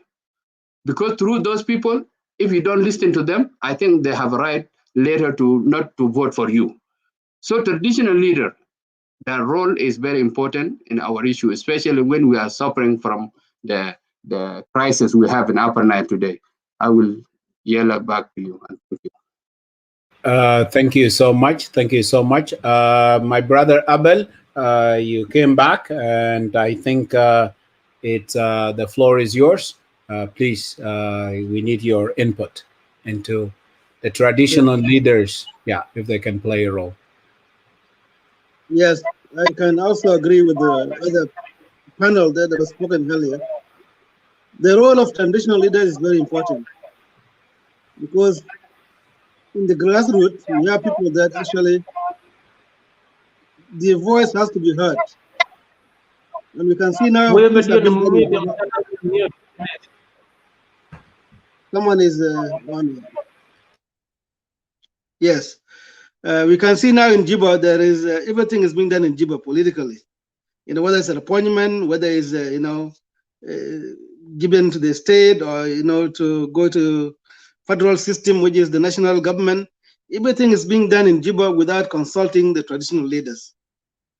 And sincerely, the issue that we have in Upper Nile State, when it comes to the issue that concerning the land problem that we have to involve our traditional leaders, because they have a vast of knowledge, because they were selected because they have a knowledge, and the knowledge could be used to bring the people of Upper Nile together. So the idea that can say we can actually suggest what is called Council of Chief in Upper Nile State is a good idea, so that they can have a say in our affairs. That is actually what is bringing us apart when it comes, whether it should be socially, that we have problem with, something to do with the land issues, or anything to do with the political, because the system that we have in South Sudan now is a system that based on appointment, based on the political, lobby and all this. But there'll be a time when people of South Sudan will have a say to vote on the person that they want to. So traditional leaders can play a role. I think they were recognized by the John Garang when people were in struggle, and that's why you can see them. Even most of them, some of them went to the SPLM, and they were trained and they were sent back as ambassadors of the movement, so that they can actually synthesize the people of South Sudan why SPLA was fighting. The same thing with this peace we are talking today, that what is the peace about? They can acknowledge that there's no peace in Upper Nile State. They can come to the solution that how could we get along together, and they can recommend to a politician, to a Upper Nile State politician, that actually bring us apart. So recognition about local chief is very important in a time of need in Upper Nile State, because they can, they can play a great role. And now they have been sidelined by the government, whether in Upper Nile or also in national government. So I'm an idea that the recognition is very important, and we can start as the people of Upper Nile State as we speak, because I believe that each section or each tribe have their own traditional leaders that they recognize, that they actually respectful, and that's why we can, they can be used in a time of peace, in a time of negotiation, in a time of crisis that we have, and they are the people that can bring people together, because there are majority of people that are there in our urban area. That's nothing to do about what is going on in Juba, but they hold a very important traditional values that can be used to bring people of Nile together, especially people like King of Shiluk. Also we have traditional leader in Dinka. The same thing with the Nuer. They have traditional leaders. So the chiefs are very important in recognizing that Upper Nile State has a problem, and we can start with meeting them. They can start in Upper Nile State, and they can call, a council of chiefs that can be used as a mean of bringing people together. But the fact is that we have a problem in Upper Nile State. They know very well that we have a problem in Upper Nile State, because majority of them, they are not been in the areas. Some of them are in the camp. Some of them are in they are not there. So recognizing them is a good step forward. And as we move forward discussing the issue that we have in the United States, is accepting what went wrong and how to solve it. But let us start here in diaspora. In diaspora, we hold a key of coming together, a key of understanding that what we do here influence people back home. And that's why you see there have been so many misunderstandings. People have been taken wrongly when we talk on social media that, they are in diaspora, they don't know what is happening. Of course, as Brother Paul said here, we have connection day and night, or people back home. Each one of you here can talk to the people, and they know what is going on in the ground. So the key of coming together should not only rely on the traditional leaders, but what can we come together here? How can we come together in diaspora? That's a challenge to us as a leaders, as a citizen of the United States, and so that we can stop what is happening to our people. Thank you. Hold your thought right. Thank you. Hold your thought right there, because that is my next question, or the last question. Thank you so much. Now I will go to my brother Philemon. Please, can you give us your thoughts if the traditional chiefs can be involved in the peacemaking and mediation in state of Upper Nile? Yeah, thank you. I agree with some of the panels, the ideas that put by some of the panels here. Let me give example of how the traditional leaders, they can play a key role of bringing peace to our society. In 2005, when Nifasha agreement was signed, Dr. Gering invited all the traditional leaders across South Sudan into New Side or Rumbek. Then he made a conference with them and giving them all the responsibilities to go back and make sure that they have to make peace and bring people together. And he gave them all the badge. Everybody has a picture of Gering, feeling that you are important. You are important, one of the pillars of the society. In Gering mind, he's saying that I'm not neglecting you. I'm giving you this because I know that you are a part of my leadership. And when it comes to this, I want to make applications here. So when you look at the key leadership in our country, most of the traditional leaders are neglected. They have been neglected by our political system. They have not given right to exercise their leadership in the community.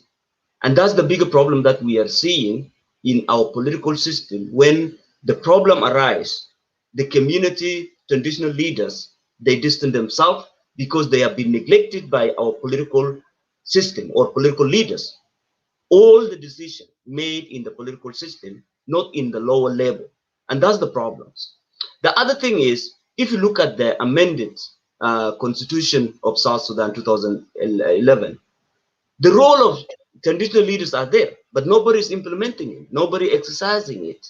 And that's the problem you see, like traditional leaders, they have not been involved in our decision-making process in South Sudan.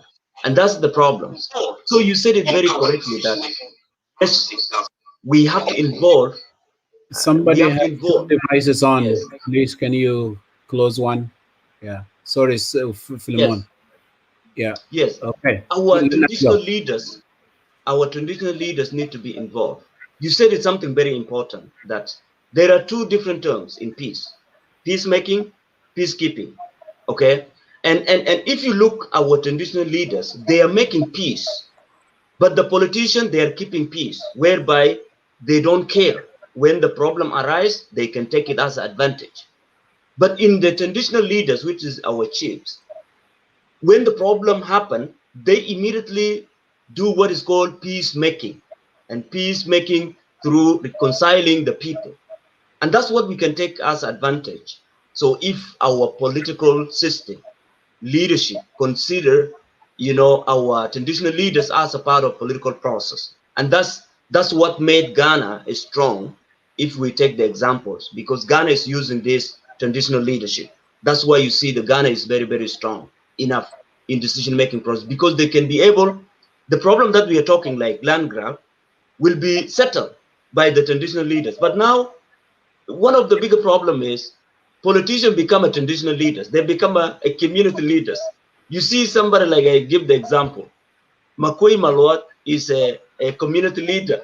At the same time, he's a national minister.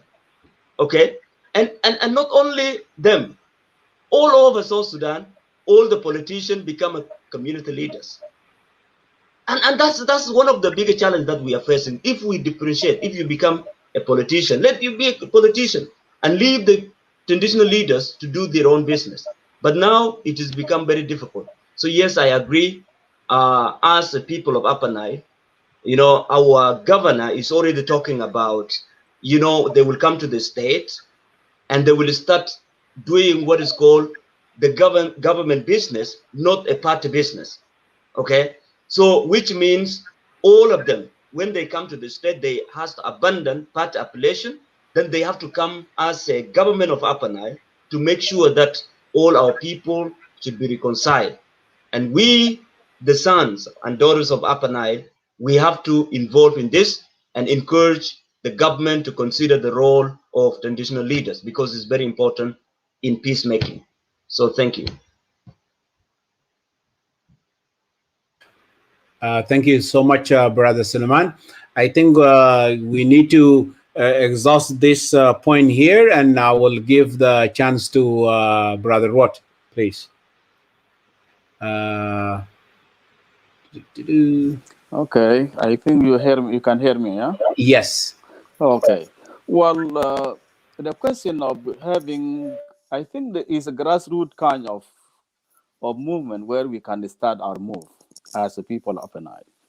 For sure, no one can deny the role of the traditional leaders. But our system, even go back to Jafar Nemir when they abolished the native administrations, it made a crack in the system of native administration in the country, including the South Sudan was most affected, with exceptions of certain tribes, and that could be only Shuluk and Anuak, because they have their own kingdoms. Those were not affected. So the Nuer, let's say for instance, those days, they make their appeals when they have the cases or cases, always they used to come back to Fangak, where they make their appeals across the Nuer land, and then they have to look into those kind of problems, what happened here and there. So a leader from Nasser, someone from Bentiu can listen to what he said. And then when the movement happens, those traditional role has been also abolished. Even those, I will disagree with those who said SPLM built those. No. Because the question when they said Shaila Buiba was killing even the sheep on their own land, he stripped them. An officer, as SPLA, it was even beating some sheep, and happened so many incidents. So their role will be generalized. So now, if we want to come to put an input to those and bring them to the play, and what we are doing here now in as has been at these forums, many sons of Upper Nile and their daughters are discussing the same issues in different formats, because they want that we have to come together. So as one of the speakers mentioned, that we have to start here. That's true. And this is the starting point. Because today when we are talking, some of us we never met. We see our face. And the end of this forum, we may even exchange the phone to discuss this privately, okay, and see where are the differences lies, and then we move from there. So the role of traditional leaders is very important. but they need to be empowered. Because now those who are running and coming, we call DSIB or the GSRC. These people, no one can control them. So no one can say today, I'm a traditional leader of this tribe and then I have to go to control this people. No, because there's no order in place. There's no system. There's no government. Everyone can take whatever he wants with his hand or her hand, and then he has to go with it. And this is what happened in our state. So for us, yes, should be a good starting point. And also this can put a groundwork for our governor who are going to states. And those who have been appointed, at least they have to listen to us here in diaspora. Also, we have to also direct them that also listen to people of the grassroots, because these are the people who have been affected. And if the grassroots took the initiative, they will own it, become their own, and then will be implemented, and the peace will come. So I do agree that we can try that kind of route. We can go through that one. I think it's a good idea. And then we have to lobby to be, these people, they have to empower, and the guys who can own the initiative. Thank you. Thank you so much. I do acknowledge that some of us are in Far East, and I think it's become, I don't know, maybe morning now. Sorry about that. For you guys that are far in the East, sorry about that. But I think we will almost come to conclusion. That I will have one last question. I will combine two questions together, but I will just make it the last question for all of us. Before we go to the last question, I know that we have somebody in the lobby there or in the control room that I will try to bring in. I think he was listening to us and he want to have a chance. Before I go to the last, let me give him. Okay. Control want to say something, sort of, just bear with me, guys. Actually, I want to say something. Each and every tribe, we have an Abelcon and Wilson here, and Salman alone, and William Goldie and Otto are here. Rod is alone.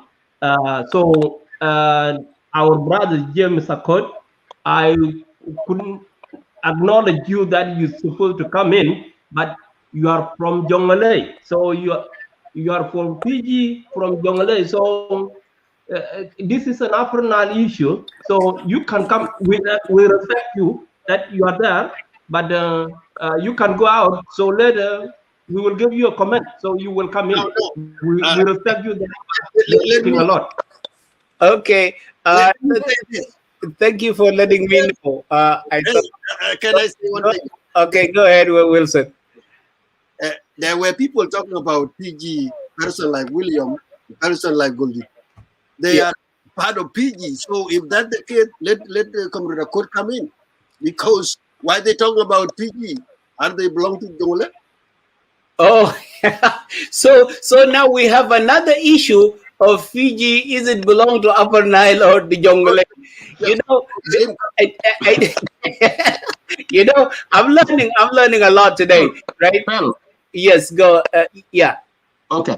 Let me make this clear. William Goldie is not belonging to PG. William Goldie belonging to Makal County. Are you talking about Makal Shuluk or Makal really? Okay. He's from Anagdiar. Okay, stop right there. Stop right there. My brother Jim. My brother Wilson. Wait. Sorry, I want to just say one thing. Wilson, we have to agree on the. We have to respect the laws. If you, I know you have issue with map of 1956, so it's not a point now. So okay, I can have my own map now as you have your own map, but it will not take us anywhere. We have only one map. I want to. I don't want to have a hammer and make it like a court here. Okay. What I will do here, I will bring the guy in. So no, wait. No. Sorry. No, Mabor, you are here. You are from Unity. Where are you from? Hey, yeah, he's from Unity. Okay, let Then us. you are silent here because you are not allowed to talk here. Okay, sorry, brother William. Okay, so yeah, I think we are not the exception. Even in Parliament, they take a stick and chairs and throw it to themselves. So I think it's good. We go high and then we come down again. And now, for real, we're gonna come down. Brother James, I love you. I want you to come in. I didn't know, but because just today, just we, even though we went and touch you, maybe you're in Fiji, right? Things like that. So please just forgive me for today. I thought that you were one of the panelists that we were expecting to come. So sorry about that. Let me just jump to the last question here. And the last question, I think even our audience, they're going to run away because it's a very peaceful question, and then we should just go smoothly and take it in. So the question was, I will combine these two questions together, where they say, how can the citizen of the Upper Nile state live together? That is one. But at the same time, what is the way forward? Okay, as we conclude your argue, like what will be the way forward? Yes, can how the people, that is citizen of Upper Nile, can live together, right? So, and then what will be the way forward?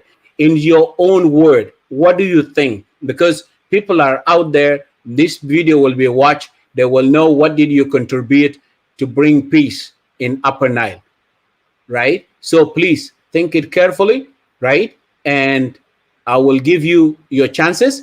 And this is, I will consider this is a last question, right?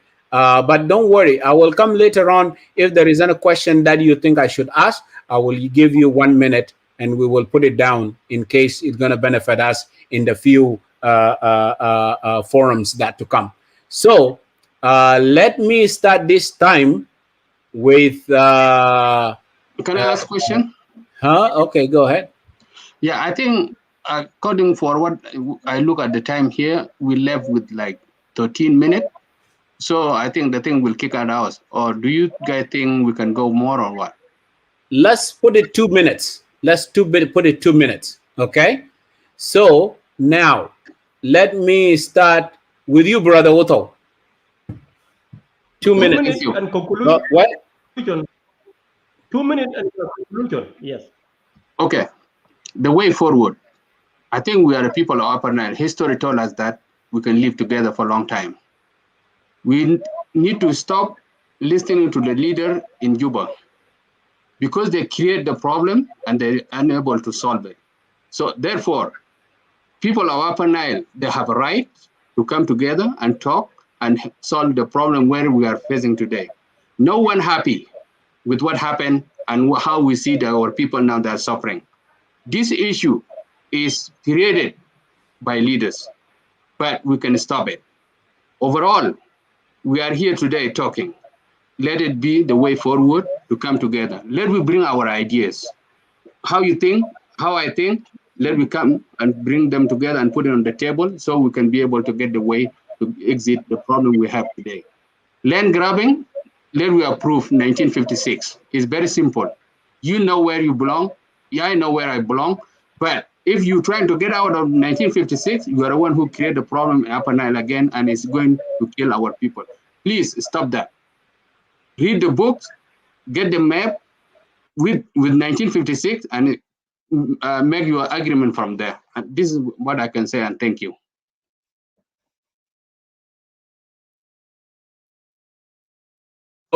Thank you, Brother Otto.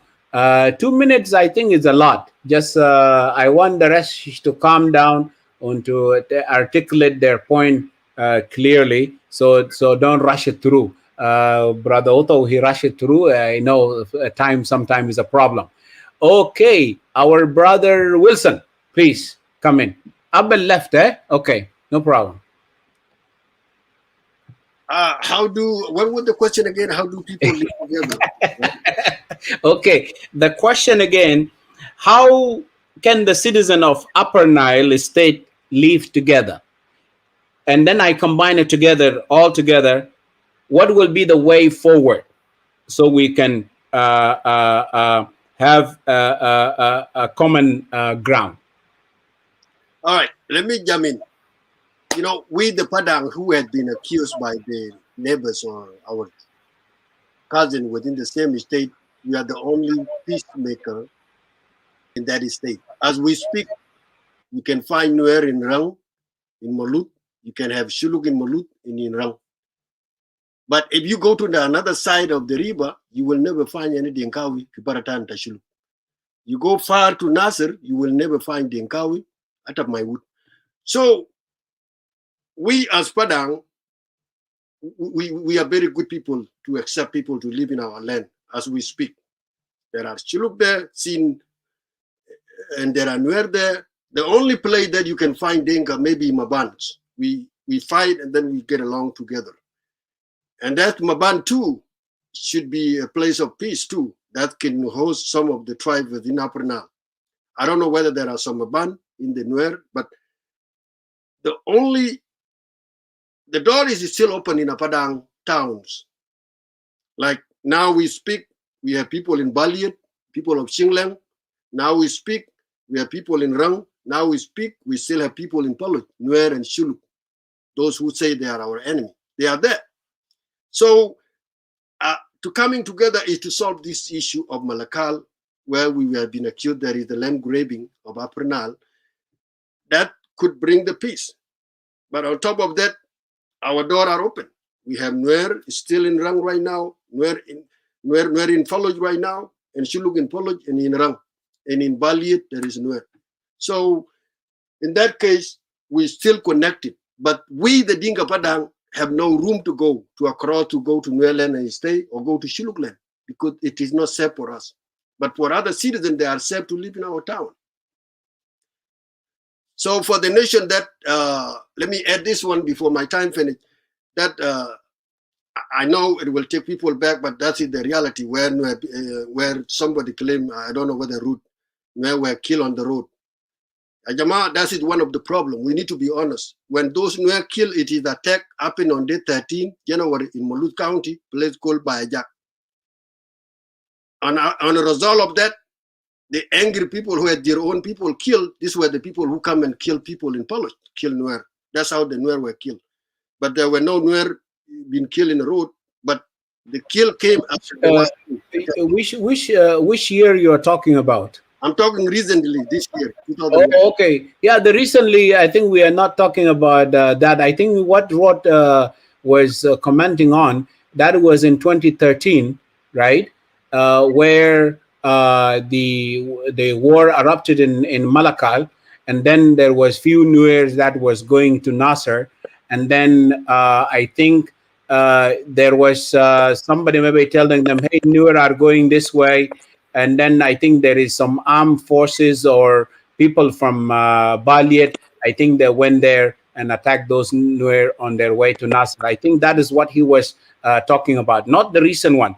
The recent one, maybe it could be part of the issue that is going on, but like we will talk about it I don't know if I'm wrong, but Rod can correct me later on. So, but you go ahead. You go ahead was your point. These two recent attacks are the problem now, alarming Jing Padang that the war is still on. And as you go to the other channel of the people of Upper Nile, specifically Nuer people, they are still calling this war is between Dinka and Nuer, and we don't recognize that one. So,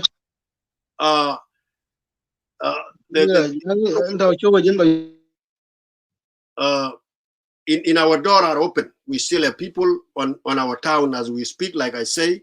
So it will be up to people who want to attack us that will prevent this citizen to become together, because we are still under attack. January 13, February 3rd in this month. So these are the things that will prevent, if the White Army are not going to be stopped, that could make chaos. And that's why you hear some of our channel, we are not denying it. Padang still have a reservation on that state of Upper Nile up to now. We are still asking our own administration. So that's what I want to add. Thank you. Thank you so much. Thank you, my brother Abel. Man, you go, you take a break, and you leave us here, and then we didn't take a break, man. You're a smart guy, eh? Okay.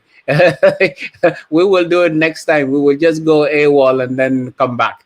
Anyway, let me jump to my brother here, Philemon, as the last. No. Yeah, the last question that we have. What is the way forward so people at Upper Nile can live together? Yeah, I think there is a chance that the people of Upper Nile will come together. One of the chances is we in diaspora, we need to start talking to each other, addressing our differences, and then have a collective communication and awareness to our people in Upper Nile State. The problem of land should be transformed into the community reconciliation and building a peaceful coexistence that we lived for centuries. That's the most important thing. And the other thing is we have to speak to our governor, who is now nominated and appointed by the government of South Sudan to go and face the challenges. So we have to be an open-minded people and avoid group thinking, because what I found is the group mobilization and group thinking enslaved our own personal decision-making process, that controlling our way of being open. And that is the bigger challenge that I see in our state. And there is a thing that I want to do. Now Upper Nile has been controlled by other people from the other region or other states. We are not have our own say, because our decision has been done in the national level, where we have been left out.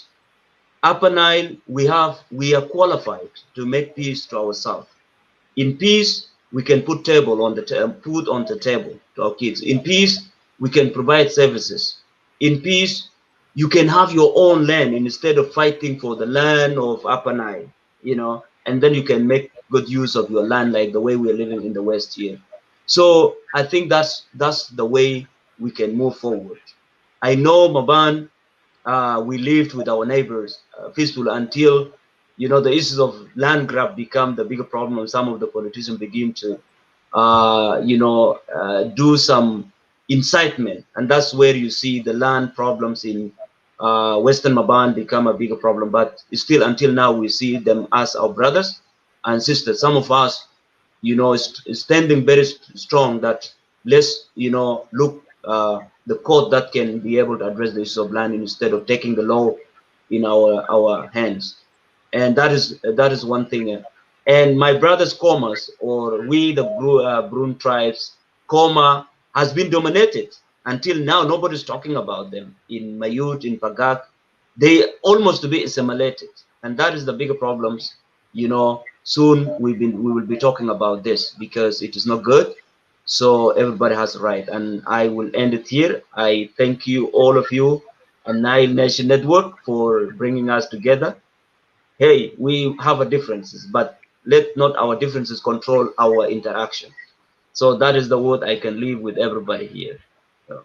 Thank you so much. And for sure, the issue maybe in Coma really need to be resolved. I think I have to roll my sleeves next time and stand with my brother in a Maban. So I just to gather some facts there, and then for sure I will stand with you guys. Okay. I know last time we got cut out by this technology and things like that. I'm looking at the time. I'm worried. It can cut us off any minute. I think our brother Bill he had that experience. So now, with any further delay, if it's get cut, I will just wish you a good night or a good morning. So we will not come back again. Maybe till coming Saturday, and we will look into it. If the peace in Upper Nile, if it is something that we can take for next week and come and talk about it again with different ideas and different corners. But I'm looking at the time. Let me give my brother Abel his 2 minutes. his final remarks before we. I hope this thing is not going to cut us. We should end it peacefully. Yes, first of all, I would like to say thanks to all of you, the panel.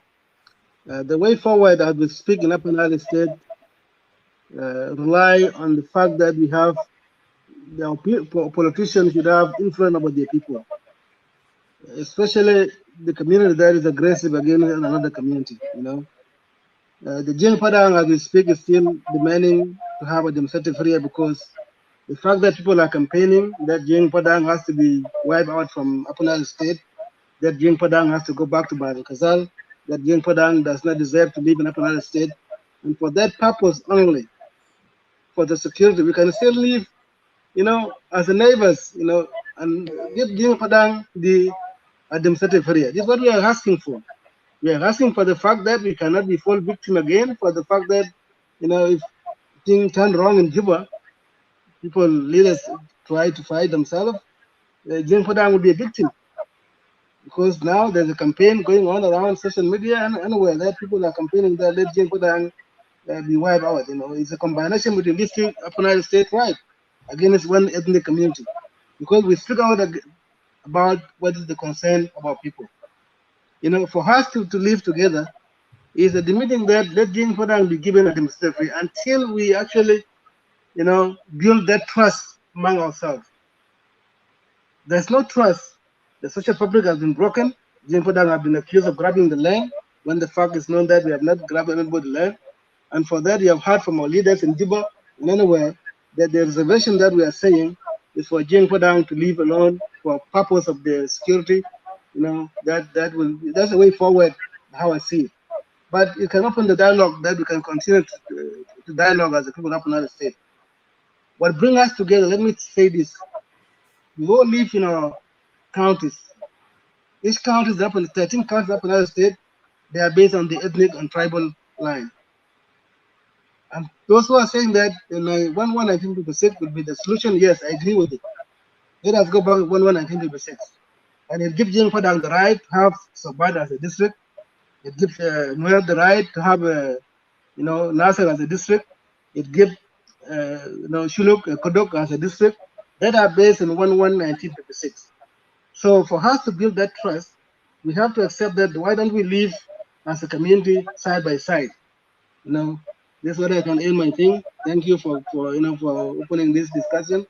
But I urge all of you here, go and do your own research. If you want to come next time and talk about our boundary issues, do your own research and come with a document that to prove that Upper Nile State actually, or Padang has grabbed so land. This is what I want to say. Thank you. We will be coming ready. We could have shared so many things that if we were given a chance, we could have shared the maps that was created back in 1920 something until 1956. So we are seeing diaspora. Let us continue to dialogue. Thank you. You. Let us have influence on our people. Thank you. Thank you so much. Control our people. So that the white army cannot march to Malut, buy a jag and a cocker to go and kill innocent people. That's totally wrong. And people are here talking to them on the phone. Jing Padang has never crossed the river or never marched to Nasser and kill people. As we speak, people of Wulang counties, they are in Valiant. No one has touched them. They are living peacefully with the Ngok people. They have their own peace that they have signed and they came to understanding. Despite the fact that the issue of 2013, but we welcome them in our area because they have their own ethnic problem in Nasser, and therefore we can still live together. Yeah, thank you so much. Yeah, thank you so much. I shouldn't be laughing. Like in my family side, 2013, 20 whatever, 16, whatever, anything when is those things happen, including the one recently that is happened that you guys are talking about. My uncle is one of those also that was killed from the two that was killed going to Nasser, right?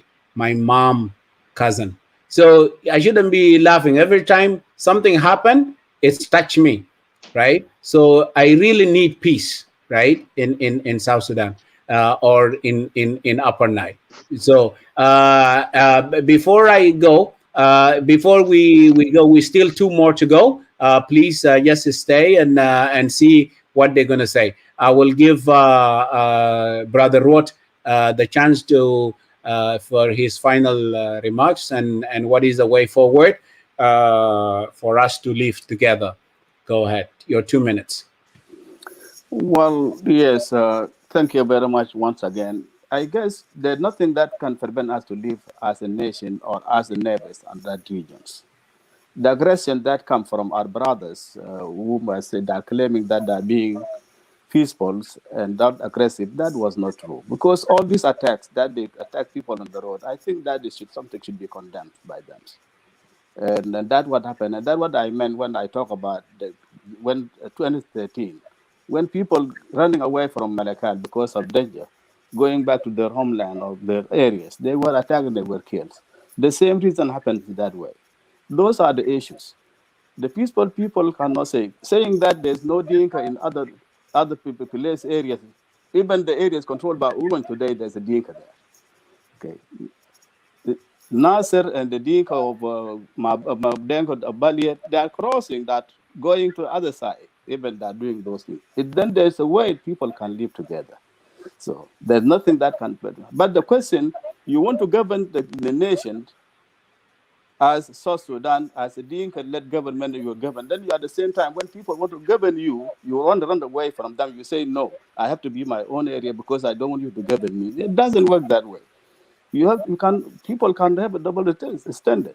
Either we have to live as a nation together, and then we dialogue and we solve our differences. Then we come to the solution. That will come. So since we agree on let us have a dialogue. Let us talk. So then when we talk, I think we get a solution.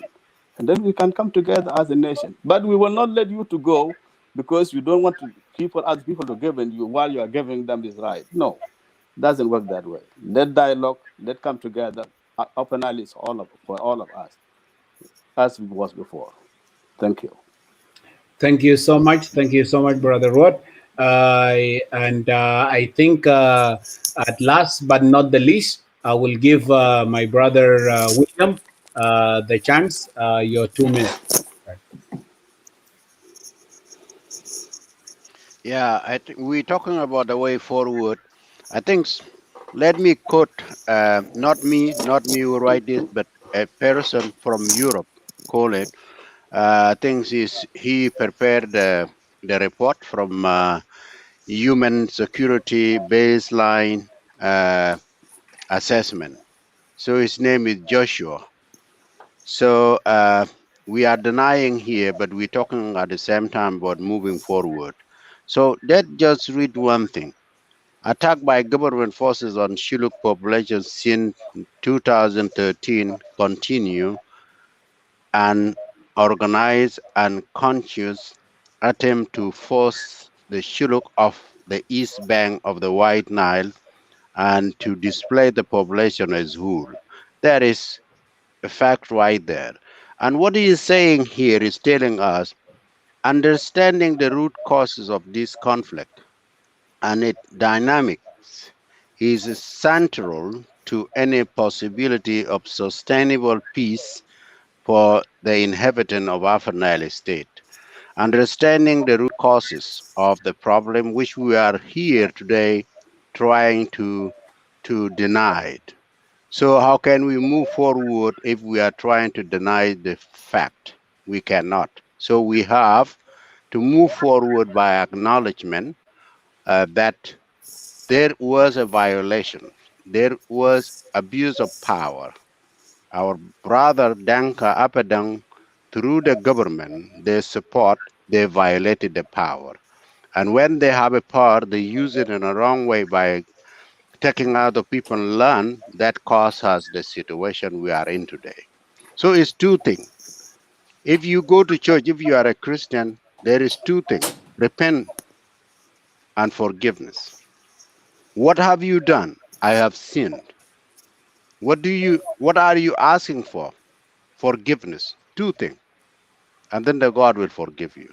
We will not move forward as the people of Upper Nile if we don't acknowledge what happened and we learn from it and we stop it.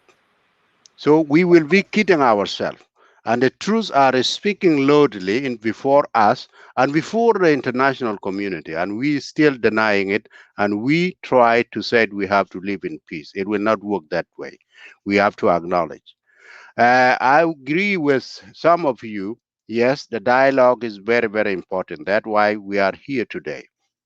We have to enhance it as we move forward, and then we maybe the suggestion that we can come in with idea of conference. We don't shy away from it. We have to work it. We have to be brave enough.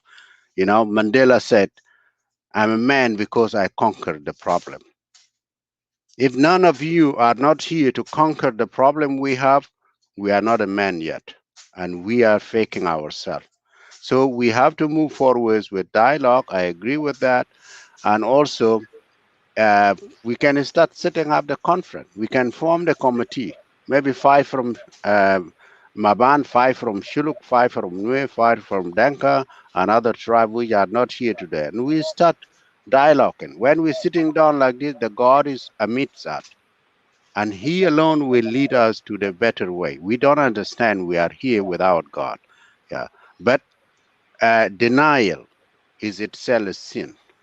And talking about that, I was hospitable that I welcome you, or my grandmom, or my grandfather, or whoever has welcomed you here, and then this is how you get the land. That will not work. What will work here, we have to acknowledge, and at the same time, we have to embrace the peace which is now in our countries. Peace be with you. That is very important. We have to disseminate the information with the peace and build the culture of the peace as we move forward. That is a fear killing us. When we're sitting here, there, Abel is here, Wilson is here, and he's looking at me in a different eyes, and at the same time, we are still afraid of something. And that is what we're looking for today is a nation of citizens of Upper Nile. We have to get out of that fear. Thank you. And it is through dialogue like this. Thank you. Okay. Thank you so much. I know really the time is going, and we don't want to spend 2 days here. We know the issue is big, and it needs a certain setting or seating for us to come and dialogue about it. We know that now the issue really that is happening in Upper Nile is the land issue. And we know now it's not only the Upper Nile that has a land issue. The whole South Sudan has a land issue, right? There is an issue with the land. So it have to come to the point that maybe when one day we say to hell with the land, right? We know that the land is not going to run away. We are there. That is where we are, right? But I shouldn't be fighting my brother or killing my brother just because of the land. Okay, I remember when my dad bought a double plot in Rung, and the news came to him after that. Was told that, hey, one of the Jiang Apadang took your land and built on it, and he has his house on it. So we tried to encourage him, let us go to court and things like that. And he said, you know, sons, leave it. I'm not going to go after that, running to court and things like that, because I know the land is where we will be buried. So he can take that land, but I will go and claim another one. And that is what I did when we lost our fields in northern Upper Nile. So I went to the minister in Malakal. So I asked him for a land to cultivate. And he asked me to choose a land, and I choose my land in Akoka. But as this issue of the land now is coming, and people killing themselves because of the land, I'm not sure if I'm going to go to Akoka and cultivate there. Till I have to make sure no one should be worried about the land. The land is so big, it can take us all, right? Even when it's come to Malakal, Malakal is become a capital city.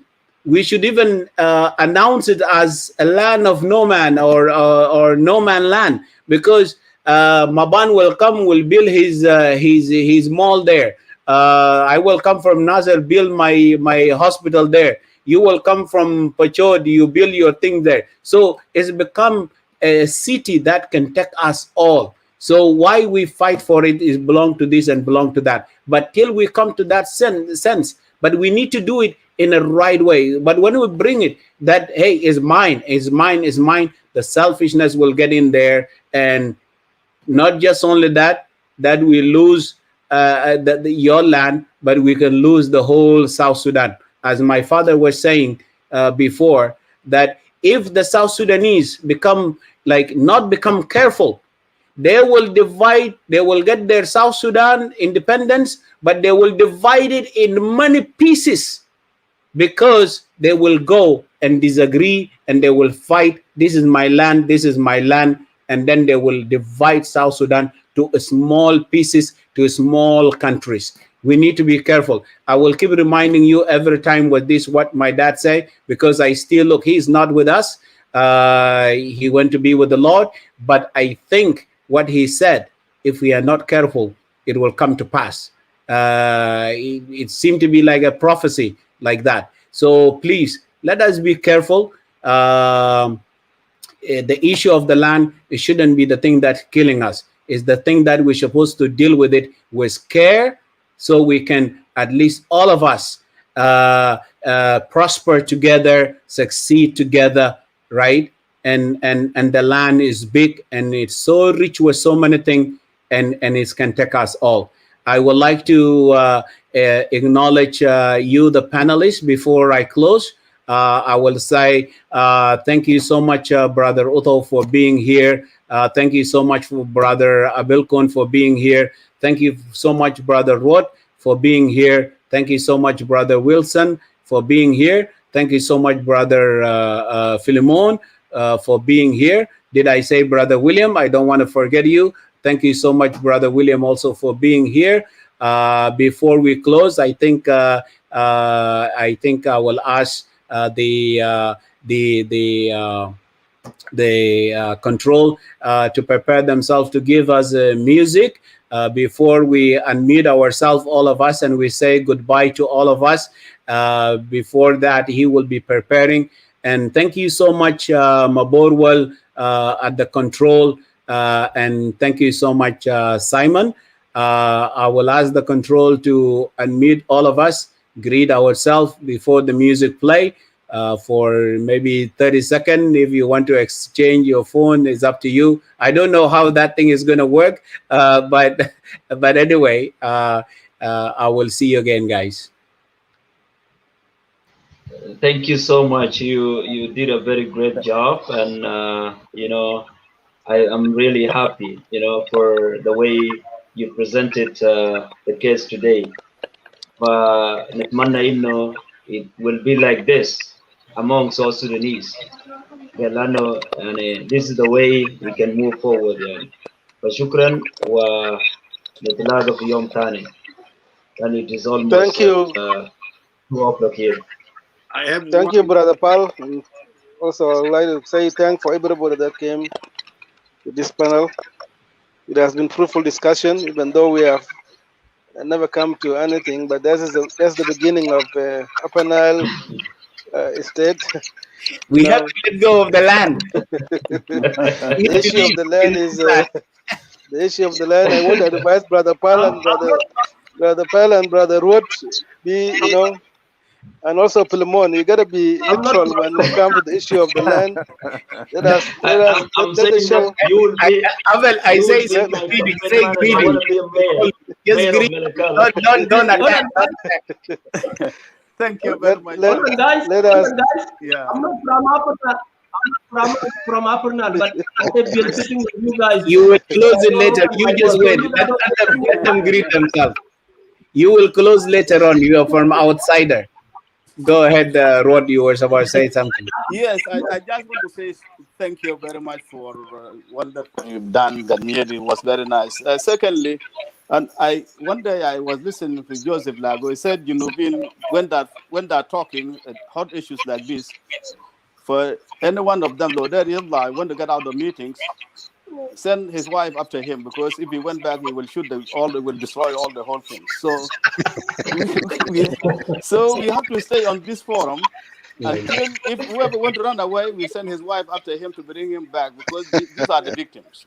Okay, so we have to do this business until we get the peace. That is good. That is good. Thank you. Brother Wilson. Thank you, guys. Yeah, I'm You full will of you all, guys. You will come. You will come, We the Wilson. people about. Yeah, I thank all of you. I'm not going to mention the name. It is a very wonderful discussion, even though it's not going to solve anything today. It is good to dialogue until whether we find the truth or not.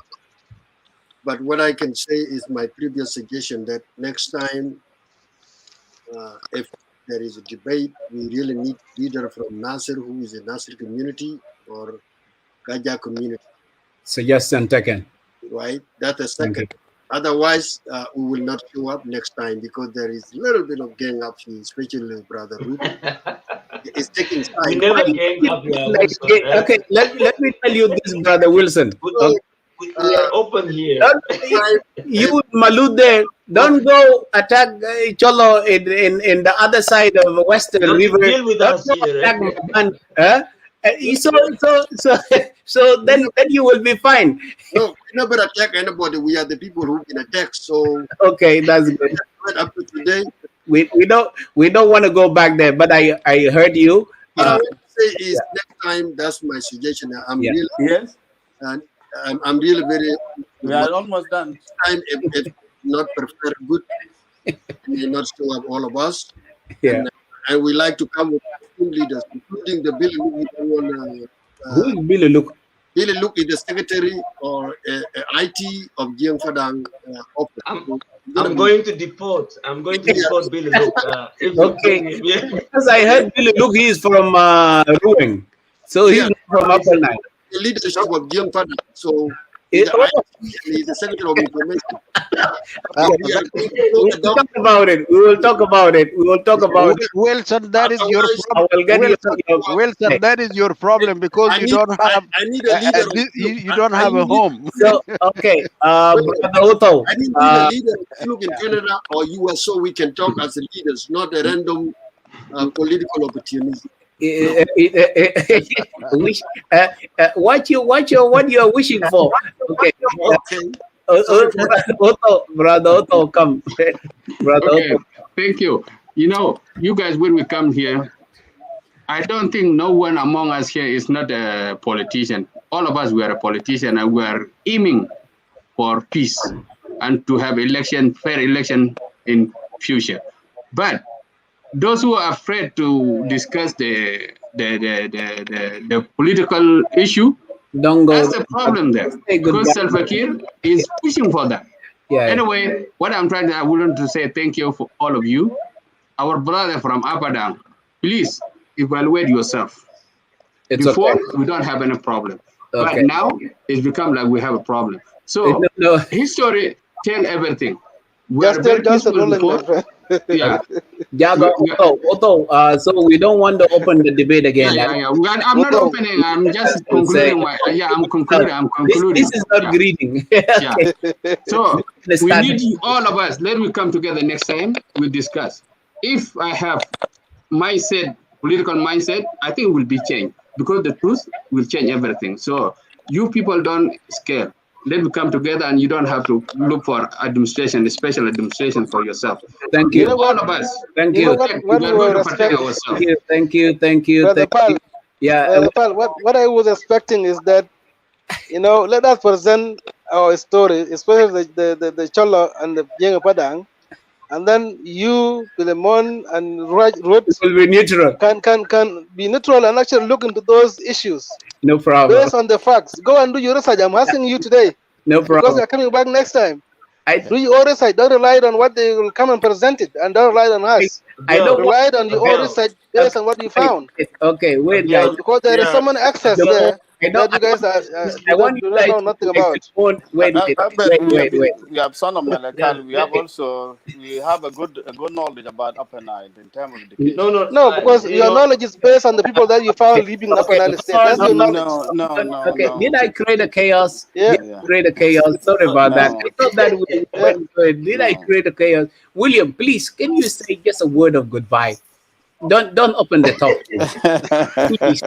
Please. Yeah, I'm not opening a topic. I think what our brother from Apadang are saying. Yeah, is they say leave us alone with Chuluk. I think this is what Salva Kiir said last time. If we want to make it that way, نقول حكومة أنت أمشي هناك وخلي الشلوك مع Padang بس ونشوف منو الفجر.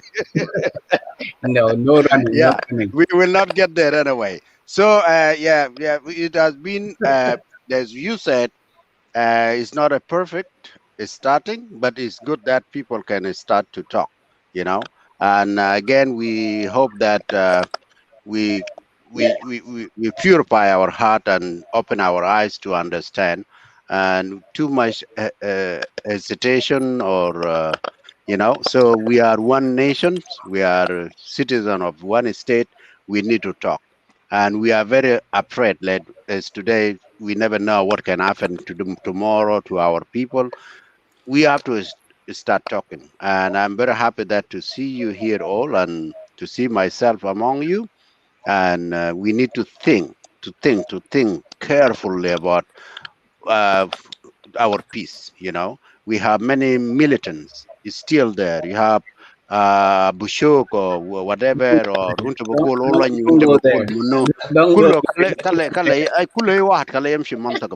That is way forward. Thank you, Okay. You, the outsider want to say goodbye to us. Dismantle Agolek there because of the land. That's the issue that we have. Agolek is a play. When we were in Malakal, Agolek is Ayo. Agolek is Ayo. It's not Ayo. Agolek was wrong because it's the land issue. Okay. So Mabur, you from Unity State, can you say goodbye to us? Bless us as we out. Let me say this. Mabur has to come and collect his brother Billy Luke. I think he lost and found in Upper Nile. And we are going to get back our son Wilson, No, Philemon, you cannot get rid of Billy Luke because Billy Luke is a part and parcel of Padang community. So it's like Chuluk. Chuluk also, there's those who are not belong to Malakal and they're talking the issue of Malakal. There are those of Kodok, they are not belong to Malakal and they're saying that Malakal belong to them. Brother Abel Kon,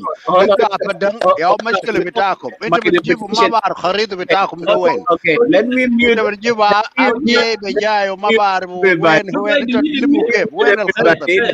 everybody. Okay, I'm going to mute everybody. I think my reputation is going to go down the drain because I give you the chance to greet yourself, and we end up trying to open the topic again. So maybe you from outsider, I will say maybe you will talk next time. All of you guys, I want to wish you a good night. Mabor was saying this because if I open again, okay, Mabor, okay, 1 minute, you guys don't go away. Mabor want to give you a gift to go away with it. No one should interrupt him. Let him say 1 minute, and Brother Simon prepared the music. Yeah, Brother Simon, prepare your music. So what I'm going to say is that, I born in Unity State, but nationality, I become an Upper Nile state with the point that I grow up there. So even Unity State, I don't know. But because my birthplace is Unity State, I got an action to claim Upper Nile.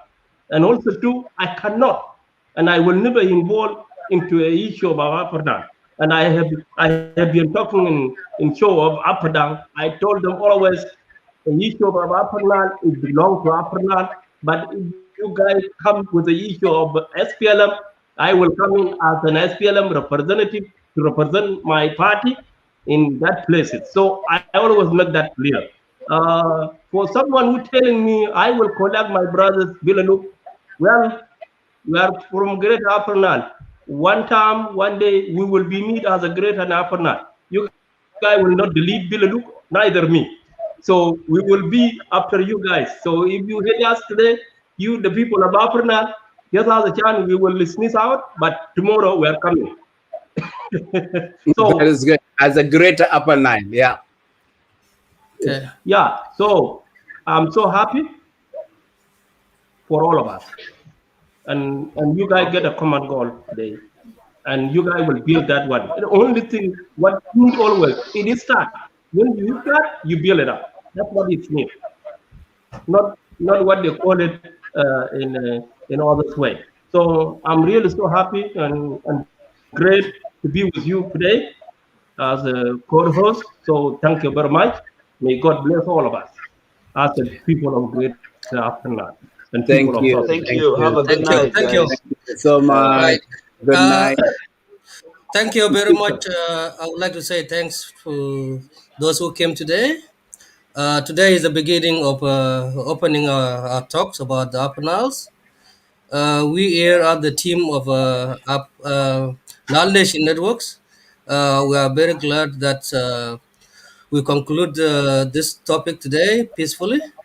Especially I myself, I would like to thank those two who came from Afadangs because I've been following Jiang Afadangs for quite now. But today, you guys show respects, and I appreciate that. I wish we should come back the same way next time.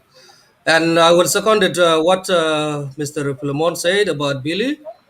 Please, you guys could tell Billy to choose home, because Billy is from Bentiu, Mangaten, and now he's in Akoko, and he's in Runway. So please tell him to settle. So everything will be good when he's settled down. Thank you very much. Can you play the music, please? Okay. Ya Good Jama, night. Ashok, Good night, I want everybody. to, yeah, good night. We will go and settle in. We will go and settle in the valley.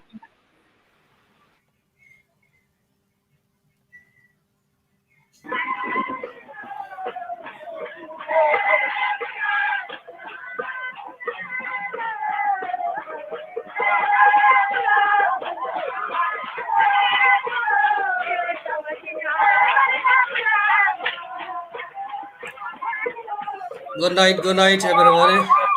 Thank you. These are Maban, beautiful culture.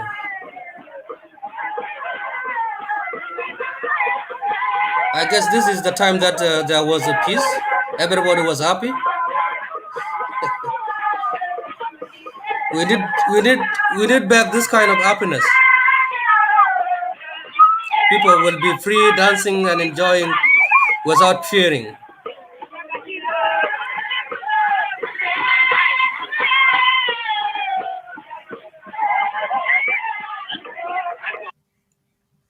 Thank you.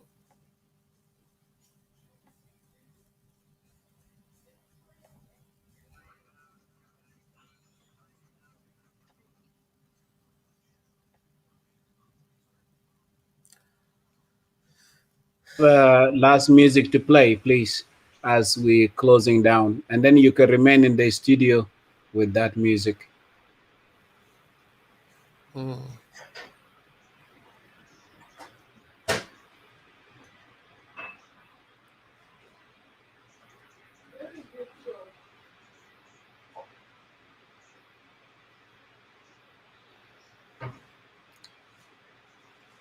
Have a good night, guys. I'm gonna sign out.